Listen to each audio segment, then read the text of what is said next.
Hello friends, welcome to Unacademy. This is me, Dr. Sidharth Arora. Friends, I hope everyone is very aware of the fact that on YouTube, I have a very famous series, a very popular series of Lakshmikant summary videos.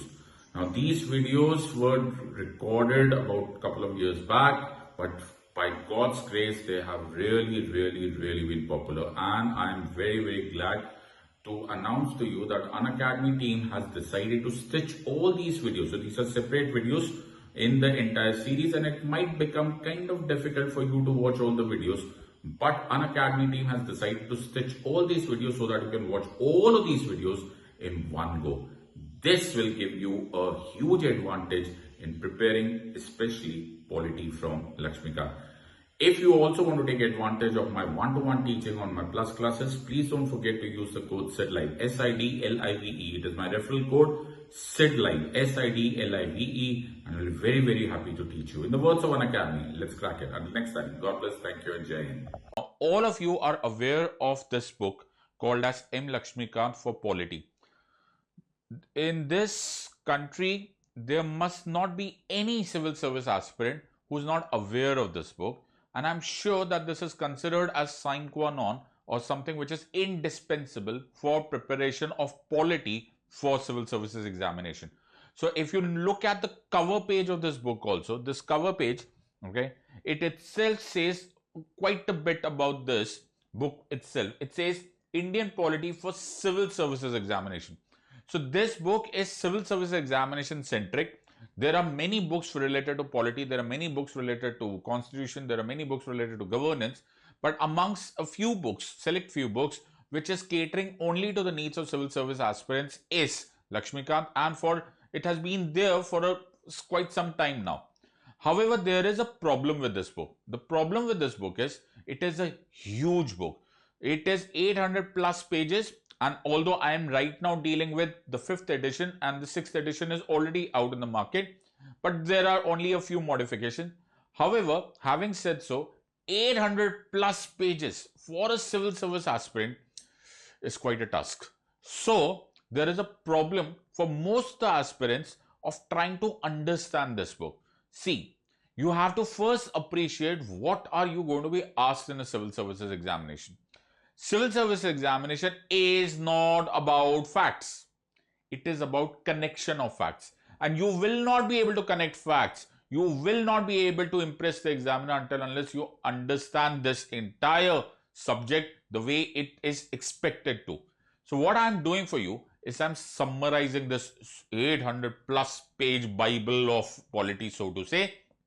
And we are trying to give you a 360-degree view at today's entire video is about introduction to the summary course. So my first question, it's a very logical question, it's a very pertinent question regarding this.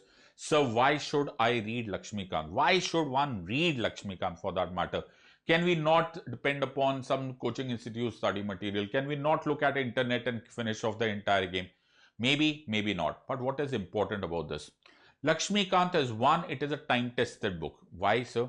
It is a time-tested book since it is catering specifically to UPSC CSE exam. So the facts which are written in Lakshmikant is catering to the needs of a civil service aspirant. See, I'm a constitutional lawyer. If you talk about constitution, we can talk about commentaries and thousands of pages of commentaries on constitution. Do we need it for civil services examination? Maybe, maybe not. In most cases, maybe not. Why? Because you don't want to go into that much depth. I can take a leaf out of the Unacademy subscriptions or the Unacademy courses that we had launched in the past. When we were approaching this, we realized there were certain students who had done too much or in-depth preparation for preparation of civil service examination. You know what happens? It backfires. It backfires because this exam is general studies. Look at the UPSC notification. It is general studies. So I give a very beautiful description for this. It is a generalist specialist exam. What is the word? It is a generalist specialist exam. What does this mean? You have to be generally aware of polity. You have to be generally aware of governance, international relations, history, geography, whatever. However, the initial part, what you have to understand here is that you don't have to do research-based topic. But where do we draw the line? We can draw the line by looking at a lighthouse. That lighthouse could be Lakshmikant. In other words, we can understand that if it is not being dealt too much in detail in Lakshmikant, let me also remain superficial.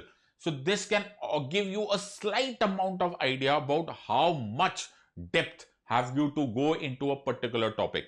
Second important part is it gives you a 360-degree coverage. Okay, it gives you a 360-degree coverage. What does this mean? That almost everything of polity has been touched, if not dealt in detail also, at least everything has been done. So you start from history of the constitution, so historical underpinnings, and all the way, if you look at the latest edition, they will look at the last part also, whatever has been recently added. So for example, Niti Aayog or disaster management and etc., so on and so forth. So in other words, it is being updated now. Success breeds success. Why? See, when you write a book or when you update a book, then certainly commerce takes over, certainly commercial interest takes over. But because this book was successful, it makes commercial sense for the editor or for the publisher to update this book. This is an advantage of Lakshmikant vis-a-vis any other book which might not have seen commercial success in the past. So what happens if you're not seeing commercial success? It's very difficult for a publisher or for an editor to keep this book updated.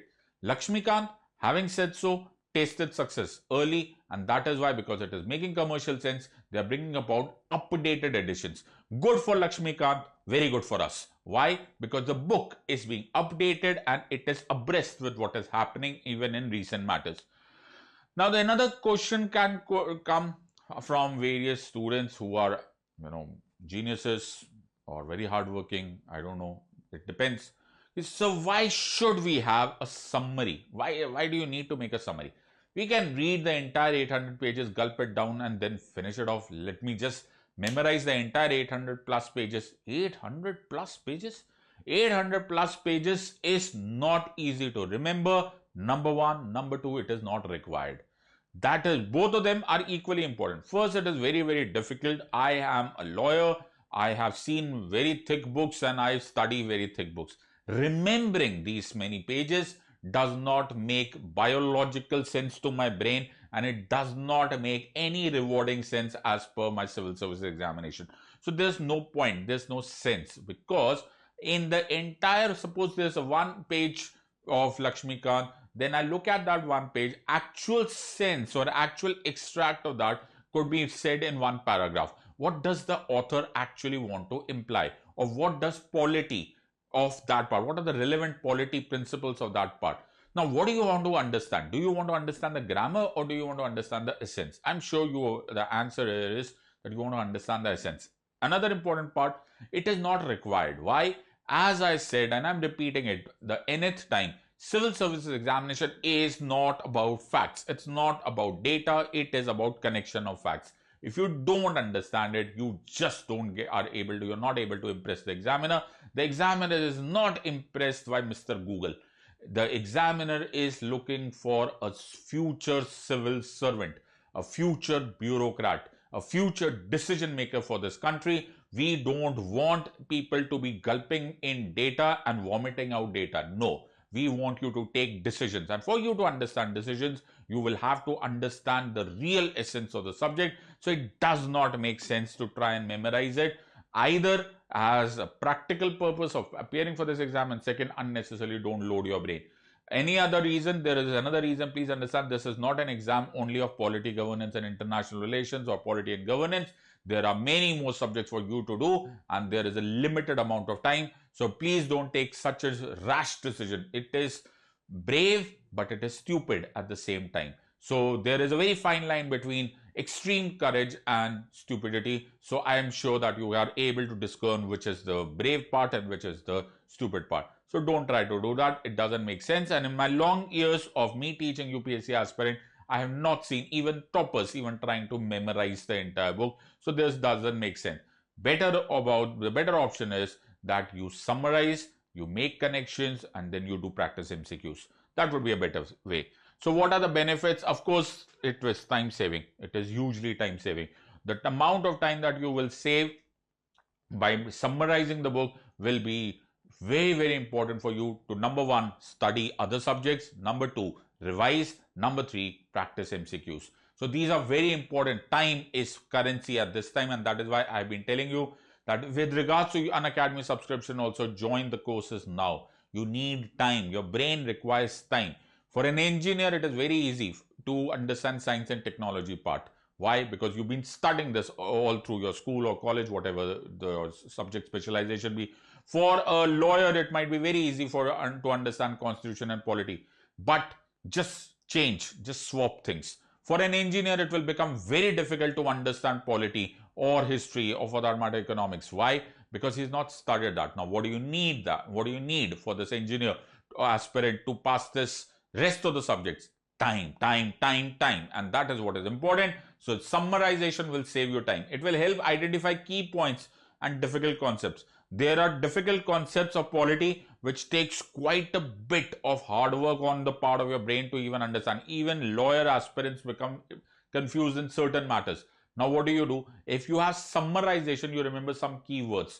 Okay, so for example, there is one line, executive is responsible to the legislature. It explains quite a bit about parliamentary democracy. We can go on and on about it, but those keywords are going to help you out immensely. Another important part is direct observation of question answer process. Why? Because many a times we have noticed that Lakshmikant becomes a source of prelims exam. I am not saying it is deliberate, but it could be pure coincidence. But many a times we can notice that prelims exam, at least 30% of prelims exam. Yes, my friends, please mark a note of this. About 30 to 40% of prelims exam can be handled by Lakshmikant. Now, what is important over here is this also takes a reverse logic into the picture. Lakshmikant is not the only book required.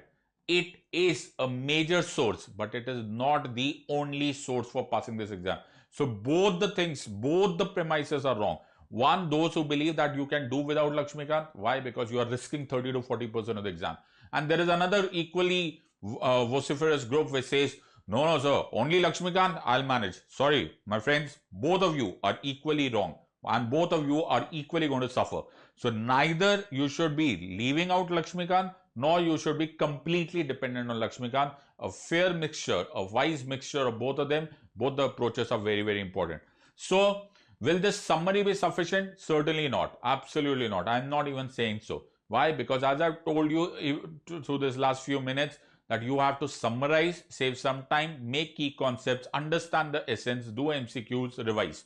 This cycle has to continue again and again and again and again till the time it becomes a part of your living memory, right? So you have to understand, summarization will save some time, utilize that time to revise, to make connections between the subject, try and understand the essence, and keep doing multiple choice questions. This is going to help you out. But yes, certainly I will take you through the 70% benchmark with regards to understanding Lakshmikant.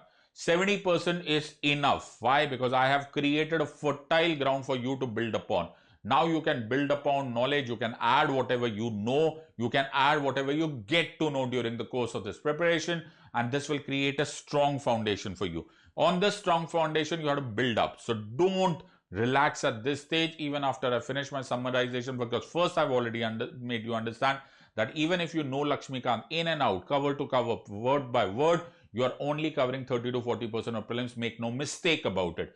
Beyond that also you have to work hard. So please understand, this is a hard work dependent exam. Make no mistake about it. Try and not be cutting corners or don't take any shortcuts. It's not acceptable. You will repent later.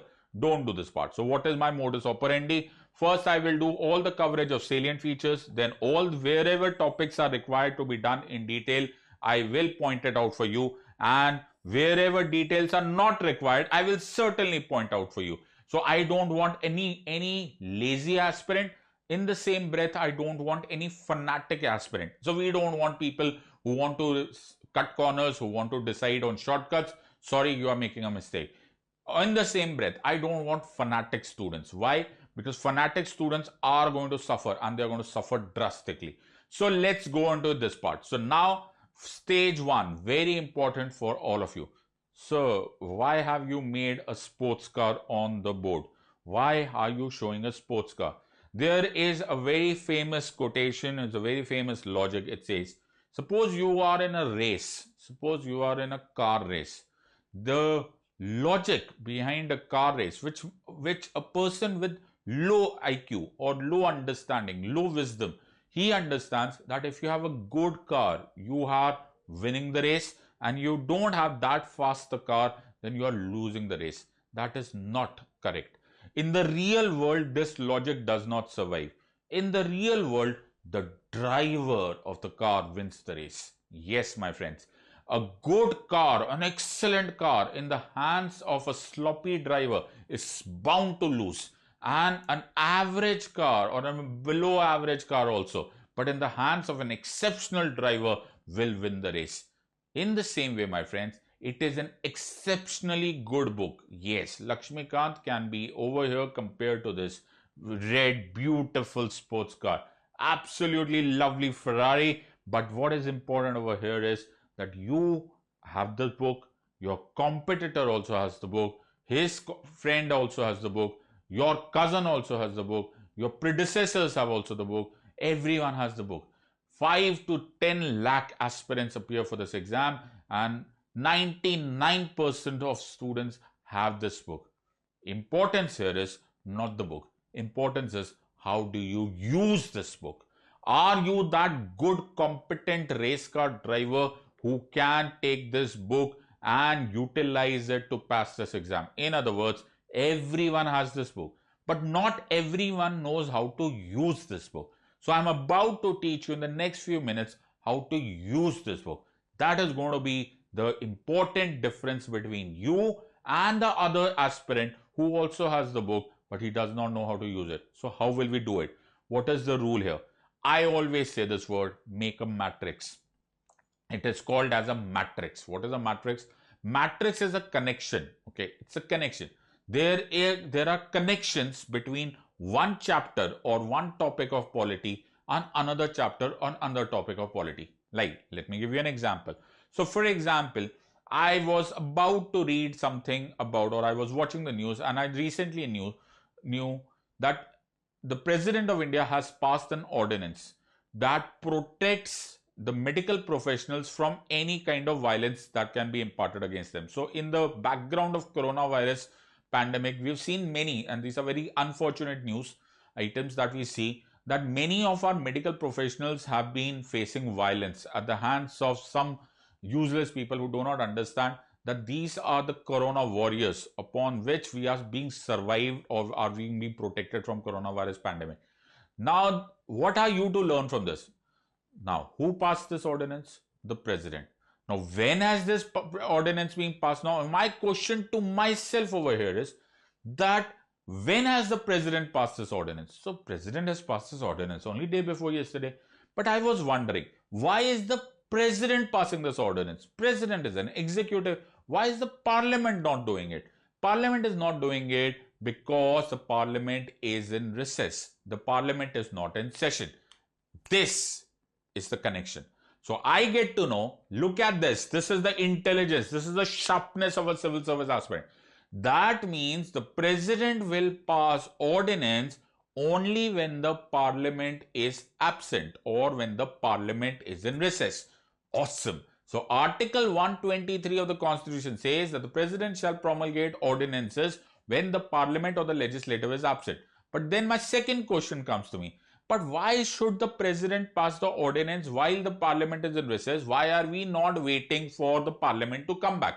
Let's wait for a few months, and at that time, let parliament make this law to protect the medical profession. This brings the third connection.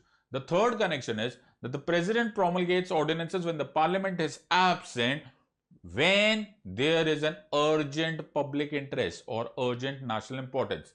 Is it urgent? Yes. Why? Because coronavirus pandemic is happening now. Coronavirus is not going to wait for the parliament to come back, and in the meanwhile we have to protect our medical professionals, our doctors, our nurses, our hospital staff from any kind of violence. So do you realize, from one small piece of news which most people who are not attentive, who are not careful, we can understand so many things. So we understand Article 123, you understand President passes ordinances, President is an executive when the legislative is absent. In other words, when the legislative is not in session, it is in recess. And why? Because there is an urgent public importance. I hope you have understood from this 2 minutes what I have told you.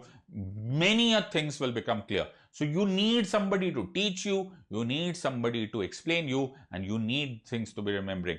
So what is important is you have to make a matrix. These interrelated topics from one topic to the other one, this creates what is called as a matrix. It's like a circuit. It's like an integrated circuit. For those of you who are more aware of computers and computer chips, this is how you connect. Then the examiner gets impressed. Wow, this aspirant has understood Raj Vyavastha. This is called as polity. Polity in Hindi is explained in a better way. It is called Raj Vyavastha. Why? Because it is the arrangement of how the government works. This is the arrangement. So, how will I suggest? Number one, don't read the book cover to cover. I will be doing these topics cover to cover. Yes, I'll be doing chapter 1, chapter 2, chapter 3, chapter 4, chapter 5. So let's first finish off all the chapters and then you start doing your revision in blocks. What am I saying? I will do the chapters linearly. So by the index, chapter 1, 2, 3, 4, 5, 6, 7, 8 and so on and so forth. You should, however, revise it in blocks. How? Number one. So this is my suggestion. Okay, you can always tweak it according to your requirement, but this makes sense. So let's look at the first block. So what will we do? First block, study central government. Very simple. Why are we studying central government initially? Because central government is something that most people are very well aware of. We keep hearing them in the news. But don't study central government in a sequence which you prefer or the way it is written in the book. Instead, do it our way. So read President of India, read Vice President of India, and read Union Council of Ministers to be headed by the Prime Minister. So these are the chapters numbers. Okay. So this is 5th edition. So you can read the chapter numbers. Okay. So you have 18th President, then 19th Vice President, then you have the Prime Minister. Do these chapters. All of them are related because all of them are executives at this union level. But now don't go to any other topic as given in the book. Instead, jump. Where will you jump? Do the parallel topics with relationship to the state. How will you do it? So straight away go to state government. So president can be easily compared to the governor because both of them are nominal heads, and the prime minister can be easily connected to the chief minister. So what will happen? You will have parallel structures. This will help you understand how does the chief minister differ from the prime minister? How does the president differ from the governor? What is the relationship between the president and prime minister? What is the relationship between the chief minister and the governor? It draws connection. You can actually compare in one block the entire structure between the union government and the central government. This will be your block number 1. Then do the block number 2 part. Now what do? You jump to the legislature part. So again, you look at the central government. This time talk about parliament. And don't stop. And don't go either behind or take a fast forward step. Instead, jump to state government and do the same thing with relationship to state legislature. Absolute comparison. What is Lok Sabha and Rajya Sabha over here? What is the relationship between Vidhan Sabha and Vidhan Parishad? It is compulsory bicameral structure. It is not a compulsory bicameral structure. What is the role of the governor in passing laws and what is the role of the president and so on and so forth. Again, it will draw awesome connections. You will not be making mistakes. Now, alongside that, don't stop. Here, do anti-defection law. Why? Because anti-defection law is applicable both to state legislature as well as parliament. So notice what is the role of anti-defection law. What is Article 102 with relationship to the president, with the parliament, and 191 with relationship to the to the state legislature. So do both of them. This will help you again draw connection. Is there a difference between the role of the speaker here and the role of the speaker there? If yes, what? If not, why not? Also, when you are doing parliament, you will come across a part which is passing of budget. When you do budget, mark my point, when you do budget, at that stage, do the Public Accounts Committee and do CAG. Wow, what a connection. Why? Because CAG is responsible to do auditing of that amount of funds which is actually allocated by the legislature to the executive during the process of budget. So this is a beautiful time when you look at the entire financial arrangement and CAG, the Comptroller Auditor General portion can be done. So I hope you are understanding. This is going to be a huge matrix and you'll be able to draw continuity in your entire understanding. Very nice. Now look at block 3. Now jump to the third tier. that is the local government. So nobody notices that. People do local government only at the fag end of their preparation. Don't do that. Local government is something that we keep on discussing. So if you notice, 24th April 1993 was a Panchayati Raj Day, and 24th April this year, even in the middle of coronavirus pandemic, Mr. Modi, as a Prime Minister, he came and addressed the Gram Sabhas. Why? It is very important, and it believes and it connects quite a bit of DPSP's Gandhian principles and so on and so forth. So you also jump from central government to the state government, now do local governments and do both of them. Do Panchayati Raj system as well as the urban self-governments. Now go to block number 4. Now what do? Now you have understood quite a bit of union government, the state government and local government. Now this is a beautiful time for you to appreciate what a parliamentary system is. How do you compare it to presidential system? This is the right time for you to understand center-state relationships and federal system. And when you do this federal system or center-state relations, never ever ignore what are the current affairs related to any Supreme Court judgment, any relationship to any commission, Sarkariya commissions and Panchi commissions. Do it at this stage. Again, most people most aspirants who are preparing for this exam, they become down and right lazy. They don't do these Sarkariya commissions and Panchi commissions, and why not? These are very important commissions, and federalism is a part of basic structure doctrine. This is the challenge. So this is the time that you do interstate relations, Article 280, Finance Commission. This is what are we reading every day. So you notice many a times dispute between the center and the states. Then you have interstate water tribunals and so on and so forth. The role of president's rule and so on and so forth. This is huge, and this is always going to be in dispute because India is a quasi-federal state. So it is always a work in the progress. This is how you make sure that you connect. So this is block number 4. Now do block number 5. Now jump on to union territories and special areas. Yes, now you've understood the basic, all the rules-based understanding. Now look at special things. So you can now easily assimilate exceptions. So you can look at union territories, scheduled and tribal areas. You can look at special status of Jammu and Kashmir, okay, and now the related news, so the abrogation of Article 370, the formation of Jammu and Kashmir Union Territory with the Vidhan Sabha, and so on and so forth. You can also look at Article 371, and this is the right time and an opportune time to look at emergency provisions of Part 18 of the Constitution. Why? Because you will be able to draw that this is what happens in normal conditions and this is what happens in emergency conditions. Awesome opportunity for you to connect block 5, and it will come so smoothly to you because by this time you are very, very well aware of what is the entire existing arrangement. So now look at block 6. Come to what is judiciary. When you do judiciary, don't stop at one part. Do the entire thing together. Do Supreme Court, do High Courts, do subordinate courts, do public interest litigation, judicial activism, appointments, NJC, everything. The entire whole 9 yards. Make sure that you know everything. So do not wait for High Courts when we are doing state, or subordinate courts are the last part of the book. Don't. Judiciary as a whole. So you should do that entire pyramidal system. In fact, at this stage, you can do every part which is related to recent Supreme Court judgments or any controversies or any such landmark judgments or triple talaq judgment. Very nice time to do this. Uniform Civil Code, very nice time to do this. Aadhaar judgment, right to privacy, study everything here. Then look at block 7. This is the 7th block. This is that topic which mostly people miss out. Why? Because they think by this time their brain is completely shutting down. Why? Because they've started remembering quite a bit of facts because they're going in a particular linear sequence. This is not the way. Right now, for a few days, give yourself 7 to 10 days and do all these memorization based topics. These are purely memorization based topics, but these are important nonetheless. So do all these topics. Tribunals, Lokpal, Lokayuk, NHRC, CIC, CVC. When you do CVC, don't forget to do CBI. Central Bureau of Investigation is a very important topic, and it is always under controversy since it is not being made into an autonomous functioning unit. So this is the right time to do that. Also, if you notice, there were certain current affairs questions with relationship to the dispute between the heads of CBI, so to say, the directors and the deputy directors. This is a very good time for you to study because CBI is always in the news. Hence, you should always study. It won't take too long. But once you're doing CVC, once you're doing Lokpal, Lokayuk, it is bound that you should do CBI. So please don't forget doing CBI. Okay, this can get you a straightforward question. Then look at block 8. Now this is an important part. do election commission and political parties. When I am asking you to do part 15 of the constitution, when I'm asking you to do election commission, does not mean you stop at article 324 to 329 and forget it. Wow, I've done election commission. No, this is the time to do entire electoral process.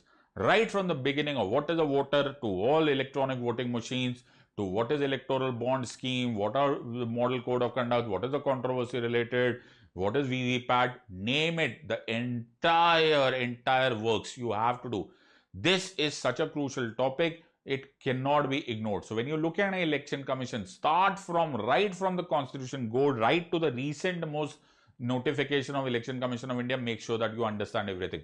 And the best part here is you should do it together. So all election reforms, disputes, EVMs, electoral bond system, political parties, whether they should be under RTI or not, name it, take some time, take 7-10 days and make sure that you do this completely in and out. You will not be spared election questions. They will always ask you election questions. Then you look at block 9. Now this is one very important part. Now there are several small topics like Planning Commission, National Development Council, Niti Aayog, State Information Commission, etc, etc, etc, etc. Now there are many facts related. So here, for example, I'll just give you for instance. So you'll have to memorize how many members are present in the National Commission for Scheduled Castes, what is the qualification, can they be appointed after retirement, and so on and so forth. Now either you can go on and about it, or you can just remain static to what are usually asked questions. So you need not memorize. So there are plethora of functions of NCSC and NCSTs and NCBCs. Does not mean you have to remember all of them. Just get a fair amount of idea, because that is what they are going to be asked. So you know, National Commission for Scheduled Castes, obviously it will be more in the interest of scheduled castes. National Commission for Women, it will be more in the interest of women. Get the fair idea of this part. Don't be a fanatic. Don't go mad after these questions, because the risk reward ratio, or rather the effort reward ratio to this is very pathetic. But yes, does not mean that you ignore it, because a single question loss is a single question loss, whatever you say. But remember facts. I would suggest you can give 7 days and memorize all these matters. Just in those 7 days, don't try to think about any other analysis, but instead just go on that old school days rote memorization. That should be enough. Now go to block 10. Now you have practically understood the entire constitution, the entire functioning of the polity. Now go to the earlier part. Go to the making of the constitution now. Okay. Now it will make sense, because you will be able to connect dots. This is what we have studied. This is how it was made. Instead of, this is how it was made and this is what it may become. Because right now you know what is the finished product. So you, in Chinese language, it's a reverse engineering. Chinese is not the language, but Chinese is a method. They do what is called reverse engineering. They take a finished product and then they break it down to pieces. This is a good time to do this reverse engineering. Making of the constitution, do salient features of the constitution, compare it to the other constitutions in the world. This is a beautiful time to do preamble and union and its territory. Why? Because everything will start coming together and it will start making sense to you. So this is the best time. So instead of going from first topic to the last, by this time, you know what is the finished product, and now you can actually compare. You can also compare the same thing with citizenship, fundamental rights, directive principles of state policy, and fundamental duties. I have not seen a single aspirant who will do it in this sequence. Most of the aspirants start focusing on fundamental rights, DPSPs early on. They start enjoying it, they start relishing it, they start staying in that circle, in that comfort zone for the longest time. And they forget that there is more to polity than fundamental rights and DPSPs. Yes, it is very important, but the sequence must be reversed. Then everything starts making sense. So save the best for the last, right? So in the other words, make sure that you do these fundamental rights, DPSPs, etc. portion in the end, because this will actually help you understand that this is how the government functions, and this is how the constitution asks the government to function. The connection of dots will be very beautiful. As I've said, connect the dots. The word here is, the key word for this entire video is connection of dots. If you connect the dots, the examiner understands. So the moment you understand Panchayati Raj system, it should be connected to Article 40 of DPSP. No ifs and buts about it. The moment you are able to write this, that the question was about Panchayati Raj system, but you connected it to Article 40 Gandhian principles, your examiner knows, this aspirant knows his or her subject. Continuously keep reading Hindu or Indian Express, whichever newspaper you prefer, because the current affairs holds quite a bit water, with regards to civil service examination. About 60-70% of the exam is directly or indirectly related to current affairs. Keep listening to the news and apply. Just don't lie. Just give you an example of a news item. President has passed an ordinance to protect medical professionals. This should ring a bell. Wow, you can connect it to ordinance, you can connect it to Article 123, you can connect it to n number of things, and polity will start making sense to you. Also important, what is enough? The drawing of line in civil service examination. A very important secret of passing this exam is knowing what not to know. Knowing what not to know. This is a generalist specialist exam, so please don't try to memorize all schedules by word by word. There are people who are trying to do this. Let me remember all the 100 subject matters of union list. Why? Nobody is going to ask you. Remember the 5-6 top ones, and that too will come to you. You don't even need to memorize. If you study the books and if you read the newspaper and if you are aware of the current affairs, you don't even need to memorize that part. Read relevant part. Please don't be fanatic. It is of no sense. It doesn't make any sense. It actually backfires. Very important is revise. Your brain is dependent upon neurochemicals, neurotransmitters to memorize things. These neurotransmitters die a natural death. It is called as half-life. Some of science tech students are aware of this part. Gradually over a period of time, these neurotransmitters disappear. So what happens is with that, the memory disappears. The most important and the huge biggest wastage of effort is if you don't revise. Keep revising. So if you study for one day, then if you study today, make sure that you revise it the third day. If you study 1 week, make sure you revise the third week. This is 1 to 3 formula. It is called 1-3-3 formula. Whatever you study today, revise in the third day, then revise on the third week, then revise in the third month. This is how you keep on repeating the cycle. Then and only things become concretized, and then you're able to draw connection. Your answer will gleam like gold at that time. Also do external source revision. What does that mean? If you're bored by reading books, okay, never mind. Now watch a YouTube video related to that. Now do discussion. Now write. Now talk. All your senses should be communicated. So we get bored reading a book. Never mind. Okay, your brain also becomes monotonous. At this stage, start discussing. Start watching a video, start reading or start talking to somebody about the subject. Read from the newspaper, watch the news. Various sources, same topic will make it concretize in your brain. So please utilize these smart tactics now. So we'll start the story. So you can open Lakshmikant, okay, and you can start reading alongside, and I'll start giving you the summary of this part. So story starts. So just let it go like a story, right? So we will refer to year 1600 as the reference year or the beginning year for the summarization. So year 1600, East India Company comes to India. So East India Company comes to India as traders. Now, we'll go step by step and try and understand each of this part. So now they have come as traders, and now when they come as traders, they have come under a license. That license was called as charter. It was given by the King or the Queen of England, as the case may be. Okay, so these were called as royal charters. What were these royal charters?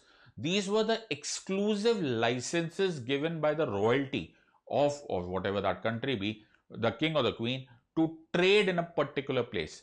Now, what is important for you to note that East India Company was the only company which was given this license or the charter. That is why called as that East India Company had a monopoly of trade in India. What was that? It was a monopoly of trade in India. So this is a very important part. Now, East India Company started trading in India. Now, please don't make any mistake about it. East India Company had access to India as a market. Now, fortunately at that time, and we should be proud of that part, at that time, the East India Company was trading in a country which had more than 1/4 of the world's GDP at its disposal. So we were called by various other things, the golden bird and so on and so forth. We were very rich at that time. Now, when a country is so rich and a company gets exclusive license, just look at this like a story, gets exclusive license to trade in that country, you must understand that logically speaking, you will notice that there was more and more money coming in East India Company coffers. But So East India Company did not only keep itself as a trading company, they bought more and more political muscle, they bought more and more military muscle, and one fine day they became so strong that they won what is popularly called as the Battle of Buxar. So this was Battle of Buxar. The year was 1764, and the then Mughal Emperor Shah Alam was reduced to a pensioner. So now East India Company is pretty strong in India, and they get what are called as Diwani rights. Say this word. The word is Diwani rights. This is what? This is civil tax revenue collection rights, okay, over three main areas, that is Bengal, Orissa and Bihar. Unbelievable. The first the company is becoming rich. Now it is becoming really loaded. Why? Because they are getting Diwani rights or the tax collection rights over three big areas of India, Bengal, Orissa and Bihar. This makes them even richer. Cool. Now what happens? Now we would be expecting that the company should become rich. What happened actually was that the company did not become rich. The officials of the company, they started becoming rich. What? Yes. The company did not become rich. The company's officials started becoming rich. I hope you can understand. This was primarily due to corruption. So instead, the company went into a huge debt. At that time, a £1 million debt was there with East India Company. So this was very surprising. So East India Company goes to British government and asks for help to settle off this £1 million debt. Now the British government is very surprised. First of all, why is East India Company coming into a debt, since we would be expecting that the company should be becoming rich? Why? Because it was trading in such a large and such a rich country. However, the British government was constrained to help East India Company to settle this debt, but they did not do it like this. They took something in return. This is called as quid pro quo. Quid pro quo is to give and take. So this is a Latin word for give and take. So the British government decided to help East India Company, but the British government also decided to pass laws. Why? Because they wanted to control and regulate the affairs of the East India Company in India. These series of laws were called as Regulating Acts, later called as East India Company Acts or the Charter Acts. Why were they called as Regulating Acts? Because their main aim was to control and regulate the East India Company. Number one. Why were they called East India Company Acts? Simple point. Why? Because at that time we were under East India Company rule. Hence, this was pertaining to East India Company, hence called as East India Company Act. Why were they called as Charter Acts? Because how will you control this East India Company was by revising the terms and conditions of the charter every 20 years. So the first regulating act was passed in 1773, then was 1793, then was 1813, then was 1833, and the last one was 1853. So you notice 20 years difference. Why? Because the method or the way of regulating these East India Company was by revising the terms and conditions of the charter every 20 years. So we will be now addressing some of the things with relationship to each of these acts. The first of these acts is called as Regulating Act of 1773. For the first time ever, East India Company was made answerable. How was it made answerable? Answerability was made by appointment of what is called as Court of Directors. So East India Company was told to appoint what are called as Court of Directors, who will be answerable to the British government. Number one.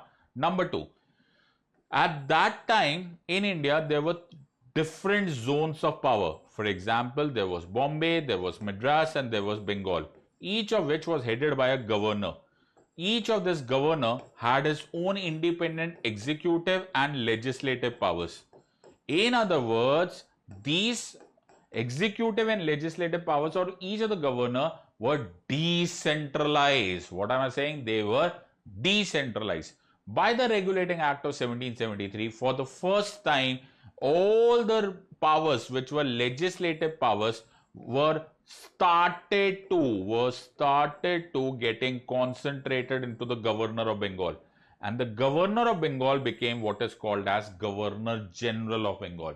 He became Governor General of Bengal. So mark my words. What did I say?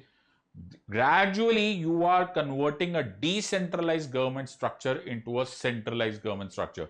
So you're converting Governor of Bengal into Governor General of Bengal. I'm sure that you know this, that the Governor General of Bengal, the first one was Warren Hastings. Now this man, the Governor General of Bengal, was assisted by a 4-membered council. This 4-membered council is called as, or was called as, Governor General in Council. What was that called as? Governor General in Council, sometimes also referred to as Calcutta Council, sometimes also called as Council of 4, since there were 4 members. Okay.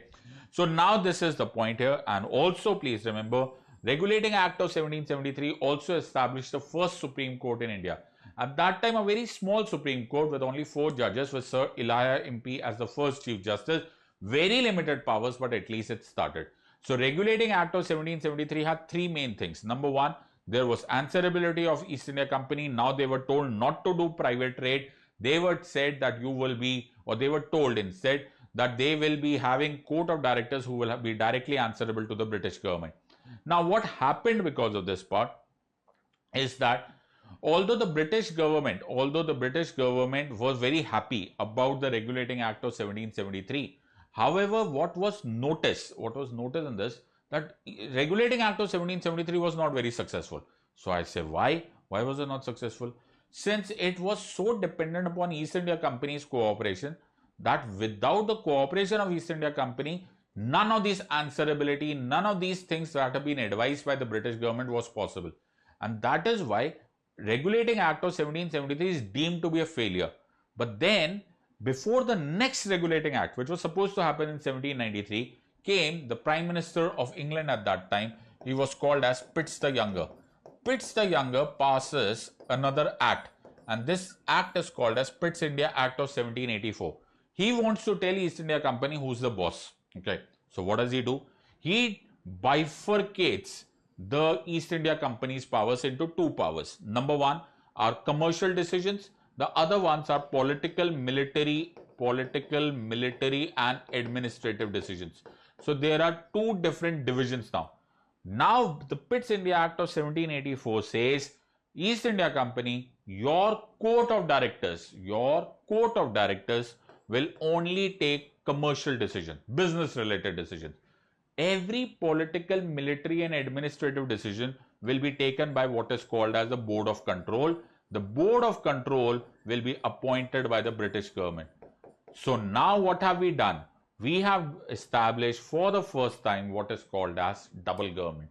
Also, Pitt's India Act says for the first time, dear East India Company, all the territories, mark my words, all the territories that you are holding in India are actually not territories, are not your territories, they are British possessions in India.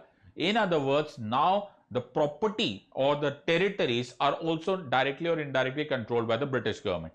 So the first very important change of 1773 was because of Pitt's India Act. Gradually, the centralization starts increasing.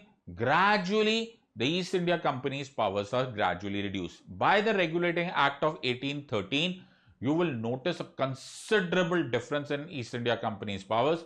So much so, by Regulating Act of 1813, this was a question that was asked in 2019. By the Regulating Act of 1813, the monopoly of East India Company was also removed. In other words, other companies from England could come also and trade in India. So in other words, it really drastically reduced the powers of East India Company. Now this is a very important act, which is Charter Act of 1833. So 1793, 1813, 1833. Now what happens? This is the final step of centralization. Now why would I say it is a final step? Because I hope you recall that till last time when we had done 1773, the governors of Bengal had got converted into Governor General of Bengal. What does that mean? Gradually the powers from the different provinces, the Governor of Bombay, Governor of Madras, etc., were now being pushed or were being diverted towards Governor General of Bengal. However, by the Regulating Act of 1833, what was unthinkable was done. What was that done? All the provincial legislative councils were completely abolished. In other words, all the decentralization mechanisms were all over. Now all the power was with one man. You had Governor General of India. So Governor General of Bengal was converted into a new position that was called as Governor General of India. He was completely in control of the entire country, hence called as the last and the final step of centralization of governance in India. East India Company was converted into a purely administrative body who will work in trust with the British government, and laws were necessarily to be ratified by the British Parliament. Hence, they were now called as Acts. So, 1833 marks a very important step with regards to complete dominance of the centralized governance by the British government. Then comes Act of 1853. By this time, this is supposed to be the last Charter Act. Now, I ask myself, why would this be the last Charter Act? Because of Act of 1853, the bureaucracy went out of the British or the East India Company's hands. How would that happen? In those days, if you wanted to become a higher civil servant, you would not be able to do this unless you join a college called as Haileybury's College, which is in London. Now, Haileybury's College did not have an open exam like you have now, a UPSC CSE exam. So, you wanted to join a higher civil services college, you would have to get sponsorship by the East India Company. Now, by the Act of 1853, for the first time ever, the Haileybury patronage system was over and open examination for civil service, higher civil services was introduced. For the first time, a separate legislative council was established, and therefore East India Company was no longer having any power. So in the words of British Parliament itself, they said, we don't think there is any further need of any more Charter Acts, since that is the aim of regulating acts. What was the aim of regulating acts? To control and regulate the East India Company. Hence, we have done it. British Parliament said, dear East India Company, now you can trade in India indefinitely. You merely are a trading organization. Please trade. And we will give you indefinite extension to that license to trade in India till such time as the Parliament of England so desires. And East India Company kept on working. So very important effect of this was covenanted civil services, that is the higher civil services, was open to the exam the way you are doing now. So the Haileybury's patronage system is over. Now who would believe that just 4 years later, everything will go on for some other feeling. Why? Because we had what is called as the first war of independence. I'm sure you know something about the Mangal Pandey incident, about the Enfield P53 rifle, or the entire story about Rani Jhansi and so on and so forth, and of course the doctrine of lapse of Lord Dalhousie. So all these things finally jammed into and damned into, we call it the first war of independence, Britishers call it the mutiny. Either ways, Britishers were inches away from losing this battle, and we would have become independent at that year itself. However, as destiny would be, we lost that battle. But the first war of independence, however, changed the British government forever. They had to pass what is called as Government of India Act 1858. Please pay attention to the language here. The act is Government of India Act. My friends, Britishers are announcing that now your government is not here in India, it is actually sitting in London. They for the first time made what is called as a responsible government, an answerable government. How would that be? First, number one step happened is Queen Victoria proclaimed herself to be the Empress of India. So that proclamation happened in Allahabad, which is now called Prayagraj. Second, they removed the office of Governor General, and instead a direct representative of the Crown, that is Viceroy, was now the head of affairs in India. Also, in the British Parliament, they appointed a cabinet minister rank officer to head what is called as the Indian Council in England. He was called as Secretary of State of India. Now, do you recall there was something called double government? That double government of body, the Board of Control and the Court of Directors, both those double government concepts were removed, and both these powers were given to one man, that is the Secretary of State of India, hence making a very powerful office. Government of India Act created what is called as a responsible government, an answerable government. Please mark my words, this was the first time in India, in the history of India, that there was ever a answerable government, a responsible government. This answerability started all the way from the officers, went to the Viceroy, then to the Secretary of State of India, then to the Indian Council, and then finally to the British Parliament and the Queen Victoria. So we had a very important step, but we thought it is for our functioning. No. Britishers were doing it for their own administrative streamlining. It hardly changed anything on the grounds. Why? Because it was done for a purpose of only administrative streamlining of the British government system. What actually was intended to bring about a change in India were called as Indian Councils Act. So the first Indian Councils Act was 1861. Please remember the other one is 1892. The third one is 1909. Now the Indian Councils Act had two aims, and you can say this from the word itself. Number one, get more and more Indians involved in the government, and second, develop more and more of legislative councils, not executive councils, legislative councils. So Lord Canning, who became the first viceroy, was instrumental in bringing about Indian Councils Act. The first one was they introduced 3 Indians as unofficial members. These Indian members for the first time sat in the legislative councils, and these were the Raja of Banaras, the Maharaja of Patiala, and Sir Dinkar Rao. They had zero powers, mind you, my friends. They had zero powers, but still, I hope you realize it was the first time Indians were sitting since they were nominated by the Viceroy. Next was that they started what is called decentralization. You must be recalling that I just told you about a couple of minutes back that the centralized structure had become consolidated by Act of 1833. Provincial legislative councils had got abolished. By the Act of 1861, some of these powers were now starting to be returned back to the legislative councils. Hence, decentralization had started.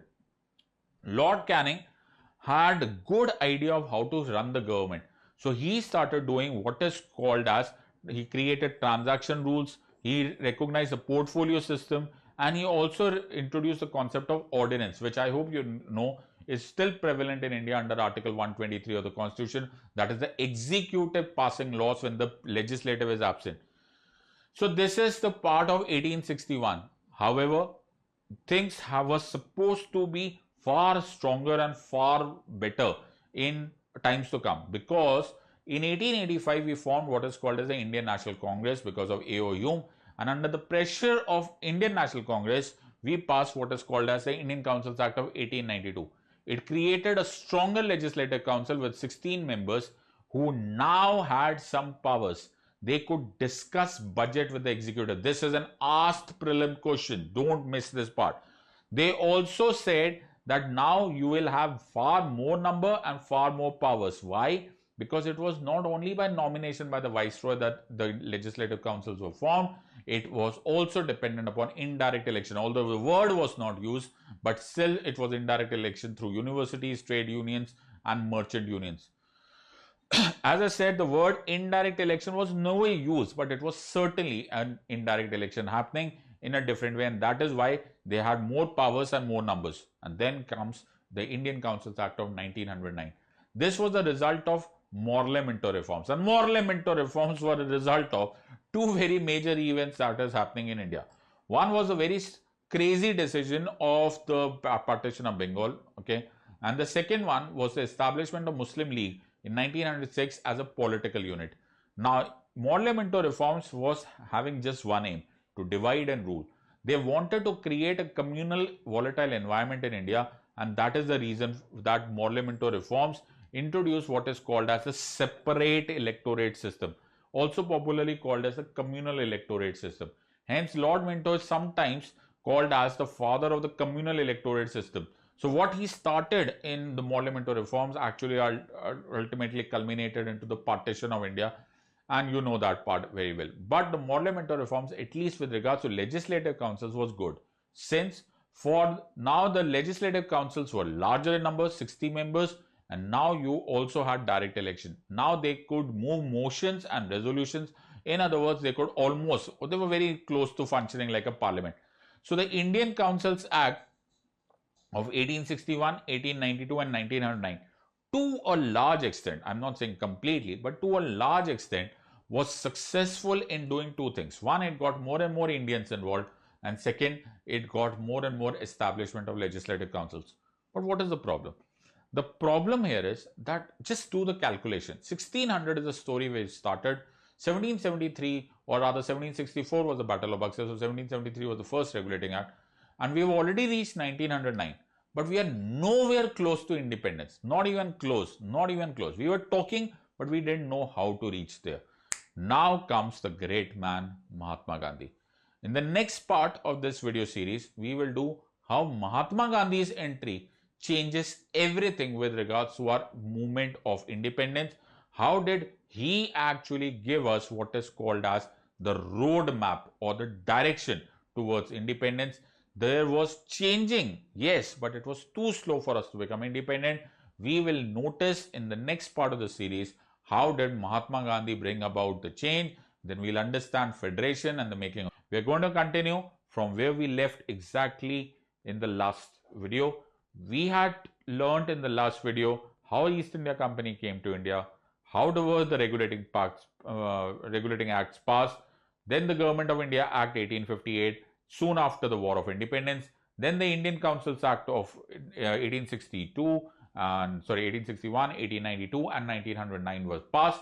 We finally came to a conclusion that yes, Britishers were doing certain changes in our government structure, but number one, they were very slow. Number two, they were not sufficient. We were far away, far away from any independence, so to say. Now, a question comes to us that how did things change? How did things change so swiftly that we became independent in the next 3 decades after the arrival of Mahatma Gandhi from South Africa? What happened? Now, first, you have to understand that Mahatma Gandhi, nothing taken away from all other leaders and all other people who have fought for our freedom struggle. Certainly, everyone contributed. But what was one very crucial element, which was the contribution of Mahatma Gandhi? Mahatma Gandhi gave us what is called as roadmap to independence. Yes, my friends, why do I say there's a roadmap requirement?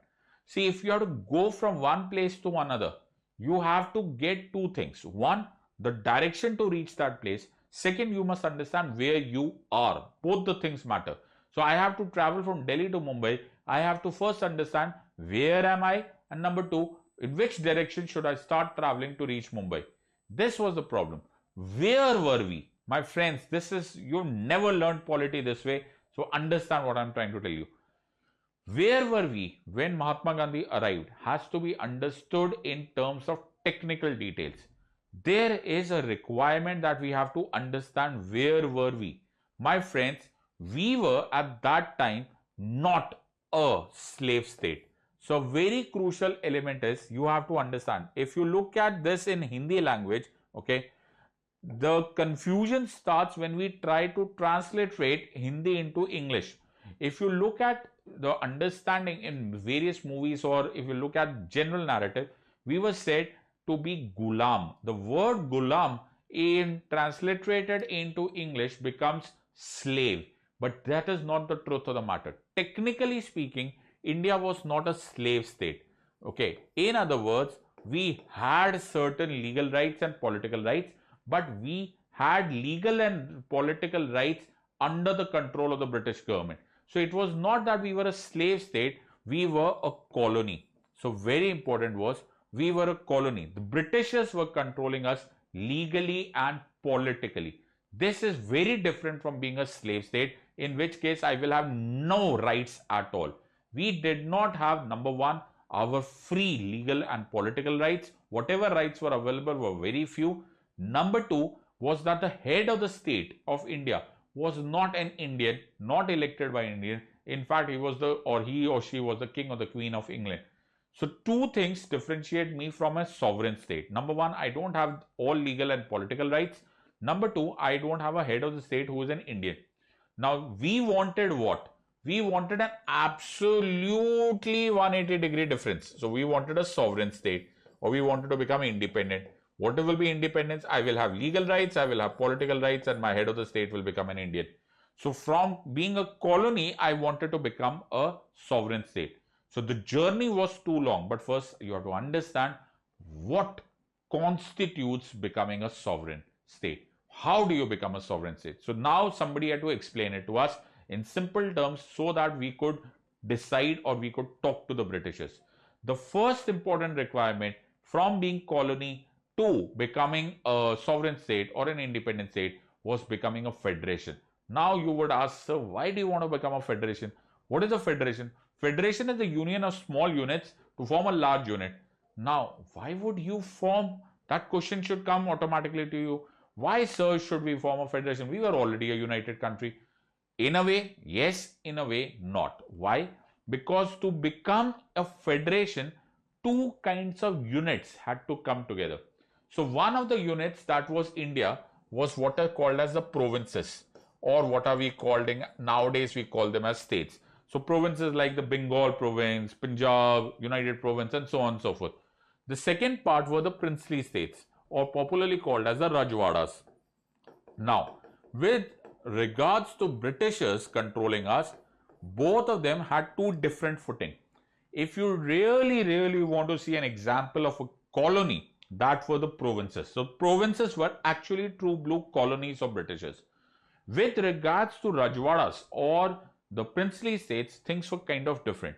Princely states had entered into an agreement or an arrangement with the Britishers. The princely states were under the suzerainty of Britishers. What does that mean, sir? It means that, please pay attention, within the kingdom, the Rajas or the Maharajas or the Queens or Nawabs or whatever you want to name them, they were practically free to decide their legal and political decisions. They were free to take whatever decision they wanted to take. It was only outside the kingdom that the Britishers influenced their foreign affairs and external defense. So this was very different. As opposed to that, for a province, they had no legal right, no political right at all. This was entirely different from how the Rajwadas were behaving. Rajwadas were within the kingdom practically free. So there were two different arrangements, but Mahatma Gandhi felt that for us to be on the same page, for us to be ensuring that we demand freedom, first of all of us have to come together. In other words, we have to form what is called as federation. So for federation, number one, the Rajwadas have to get out of this agreement, and they had to get out of the agreement or the arrangement of suzerainty of the Britishers. The second one was that the provinces must also become free. In other words, they must have what is called as provincial autonomy. Now, provincial autonomy can be given to you by two ways. Okay, I hope you are understanding. Now, you can connect it to the previous video. If you're watching the previous video, it will do you great good if you can connect it. Remember, there was something called centralization of governance. What was centralization of governance? Centralization of governance was nothing else but provinces losing their autonomy. Now, provinces to get back their autonomy, I'm again saying, provinces to get back their autonomy, they needed two things. Number one was called as division of power. Divide the power between the union or the federal structure that was under the Britishers and for the provinces. Number one is this. Number two requirement was bicameralism. Bicameralism is making two houses at the level of the union so that my voice is heard before any decision is taken by the federal. So this was the two requirements. Number one requirement, give me division of power. Number two requirements is to give what is called as bicameralism. This will ensure what is called as provincial autonomy. So now if princely states lose their or get away from the agreement of suzerainty and the provinces get provincial autonomy, and then both of them decide, then we can form a federation. So under the leadership of Mahatma Gandhi, now we started demanding from Britishers, give us a federation, and federation is made up of these components. So Britishers were constrained to pass what are called as the Montagu-Chelmsford reforms, popularly called as the Montfort reforms. Montagu was the Secretary of State of India and Lord Chelmsford was the Viceroy at that time. So now they decided, so at least on paper, on agenda of them was that they passed what is called as the Government of India Act 1919. This was that they wanted to give what is called as federation. So we spoke to the British and British said, okay, dear Indians, you want federation? We will give you federation. By giving you federation, we will be ensuring that our Montagu-Chelmsford reforms are pretty much shown as in spirit as well as in substance. So we thought, let us read that in slight more detail. Are the Britishers actually giving us federation or are they not? So number one, we realize that instead of division of power, they gave us what is called as diarchy. What does that mean? Diarchy is not true division of power. So the entire powers which were given in the subjects matters were divided into two lists. One was called as the Viceroy's list and one was called as the Provincial list. Something of that same order you might have heard or you can recall from what you know now. I hope you know there is something called as a seventh schedule called as the Union list, the State list and the concurrent list. We wanted this kind of arrangement. What we got was diarchy. Why? Because the provincial subject matters also had two matters. One was reserved and one was transferred. The reserved matters still stayed with the Viceroy. In other words, provinces did not get autonomy because of division of power. The second part also was pretty sad. Why? Because the bicameralism which they gave us, was merely advisory in nature. Unlike the Council of States which we were expecting, which is for example nowadays called as Rajya Sabha, right? We did not get that part. So neither did we get true division of power, nor did we get a true bicameralism. In other words, you did not get any kind of autonomy at all. The provinces still stayed a colony. This was merely a sham. It was not intended to give provincial autonomy. So although on paper they decided to give, but sorry, it did not happen. They of course introduced more specialized electorate system or specialized electorate system, the one which had continued from the Indian Councils Act of 1909. We expanded. There were certain modifications, certainly. So now out of 3 out of 6 members were reserved for Indians. There was separate electorate system for 6 Anglo-Indians, etc. In other words, there was extension of the separate electoral system, which was earlier reserved only for Muslims. And this was a limited franchise. Please pay attention. This is a very opportune moment for me to remind you that at no given time, at no time during the entire British Raj, did we ever have universal adult franchise given for Indians. It was always a limited franchise. Yes, there were certain changes, like for example, a High Commissioner for India was established. Okay, some powers were given. The Central Public Service Commission, which is the precursor of UPSC, was established. It started working later in 1926, and there was separate provincial budget from the state, from the union, and the state's budget was separated.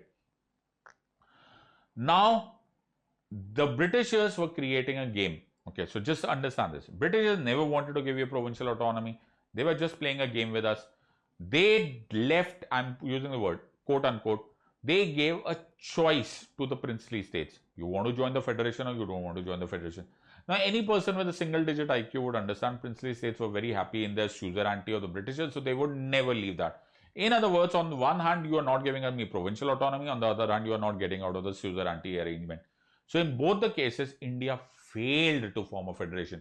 So very lovely question can be asked that India failed to form a federation. Yes, it failed to form a federation. Why? Because Britishers were not intending to give us.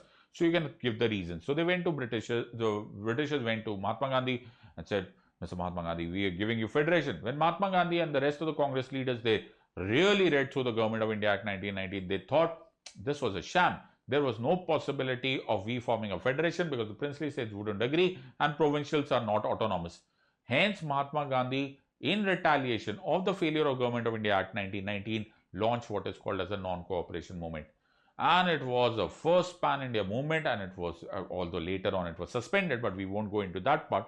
But the Britishers were for a rude shock. They realized that they have made a mistake.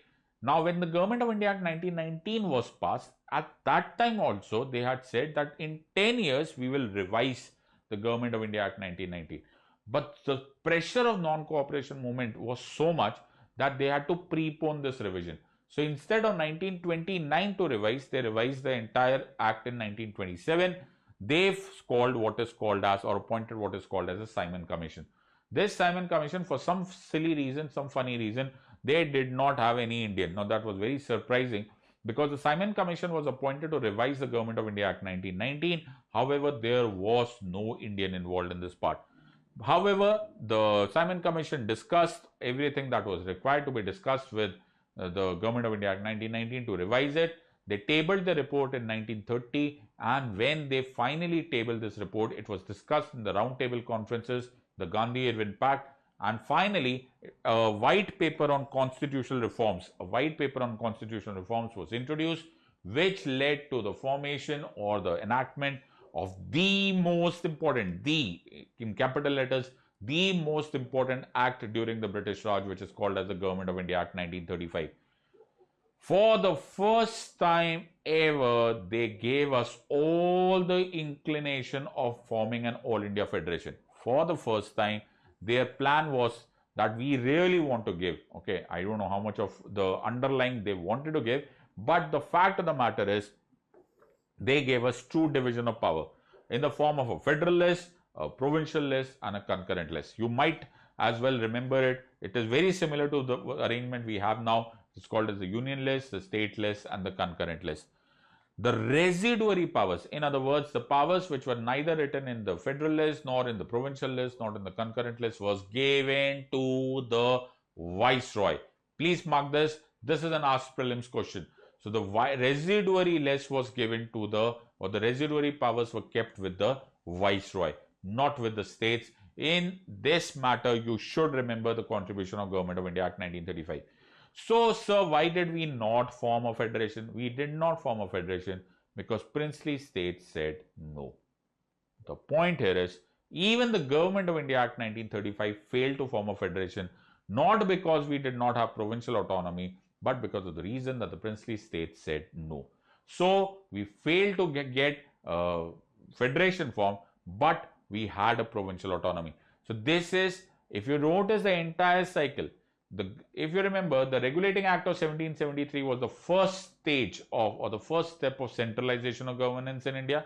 If you remember from previous video, the Indian Council's, the Charter Act of 1833 or the Act of 1833 was the maximum centralization. 1861 was the first step of decentralization, and the Government of India Act 1935, or if you want to say 1937 when it was implemented, was the last step of decentralization. So when you are understanding centralization and decentralization, you can also understand that in the terms of provincial autonomy or not. So provinces became autonomous practically by this act. The diarchy that was in 1919 was abolished. Instead, a division of power was introduced. Some states also had bicameralism and so on and so forth. But we failed to form a federation.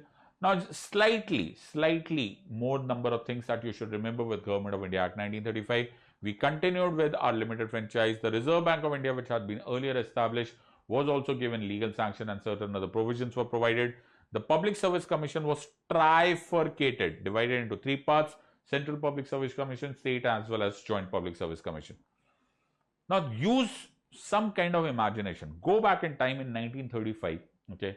And now you know that the Government of India Act 1935 is passed. Yes, passed. You have not been able to form a federation. Yes, we have not been able to form a federation. So if you're not able to form a federation, then you cannot take the next steps towards independence. And that is why we had a major problem. This was a stalemate situation. But then something happened. In Europe, Hitler or the Nazis, okay, they decided to start or initiate what is called as World War II. And in 1940, started what is called as the Battle of Britain. So this time, Britain, which was a so-called world power, was fighting for its own survival. Also, there were tensions building up in the Eastern Front also, with Japan having imperialistic dreams and attacking Singapore, and then later on Burma, which had been separated from India by the Government of India Act 1935. So Lord Linlithgow, who was the then Viceroy, comes to Indians and gives us what is called as an August offer.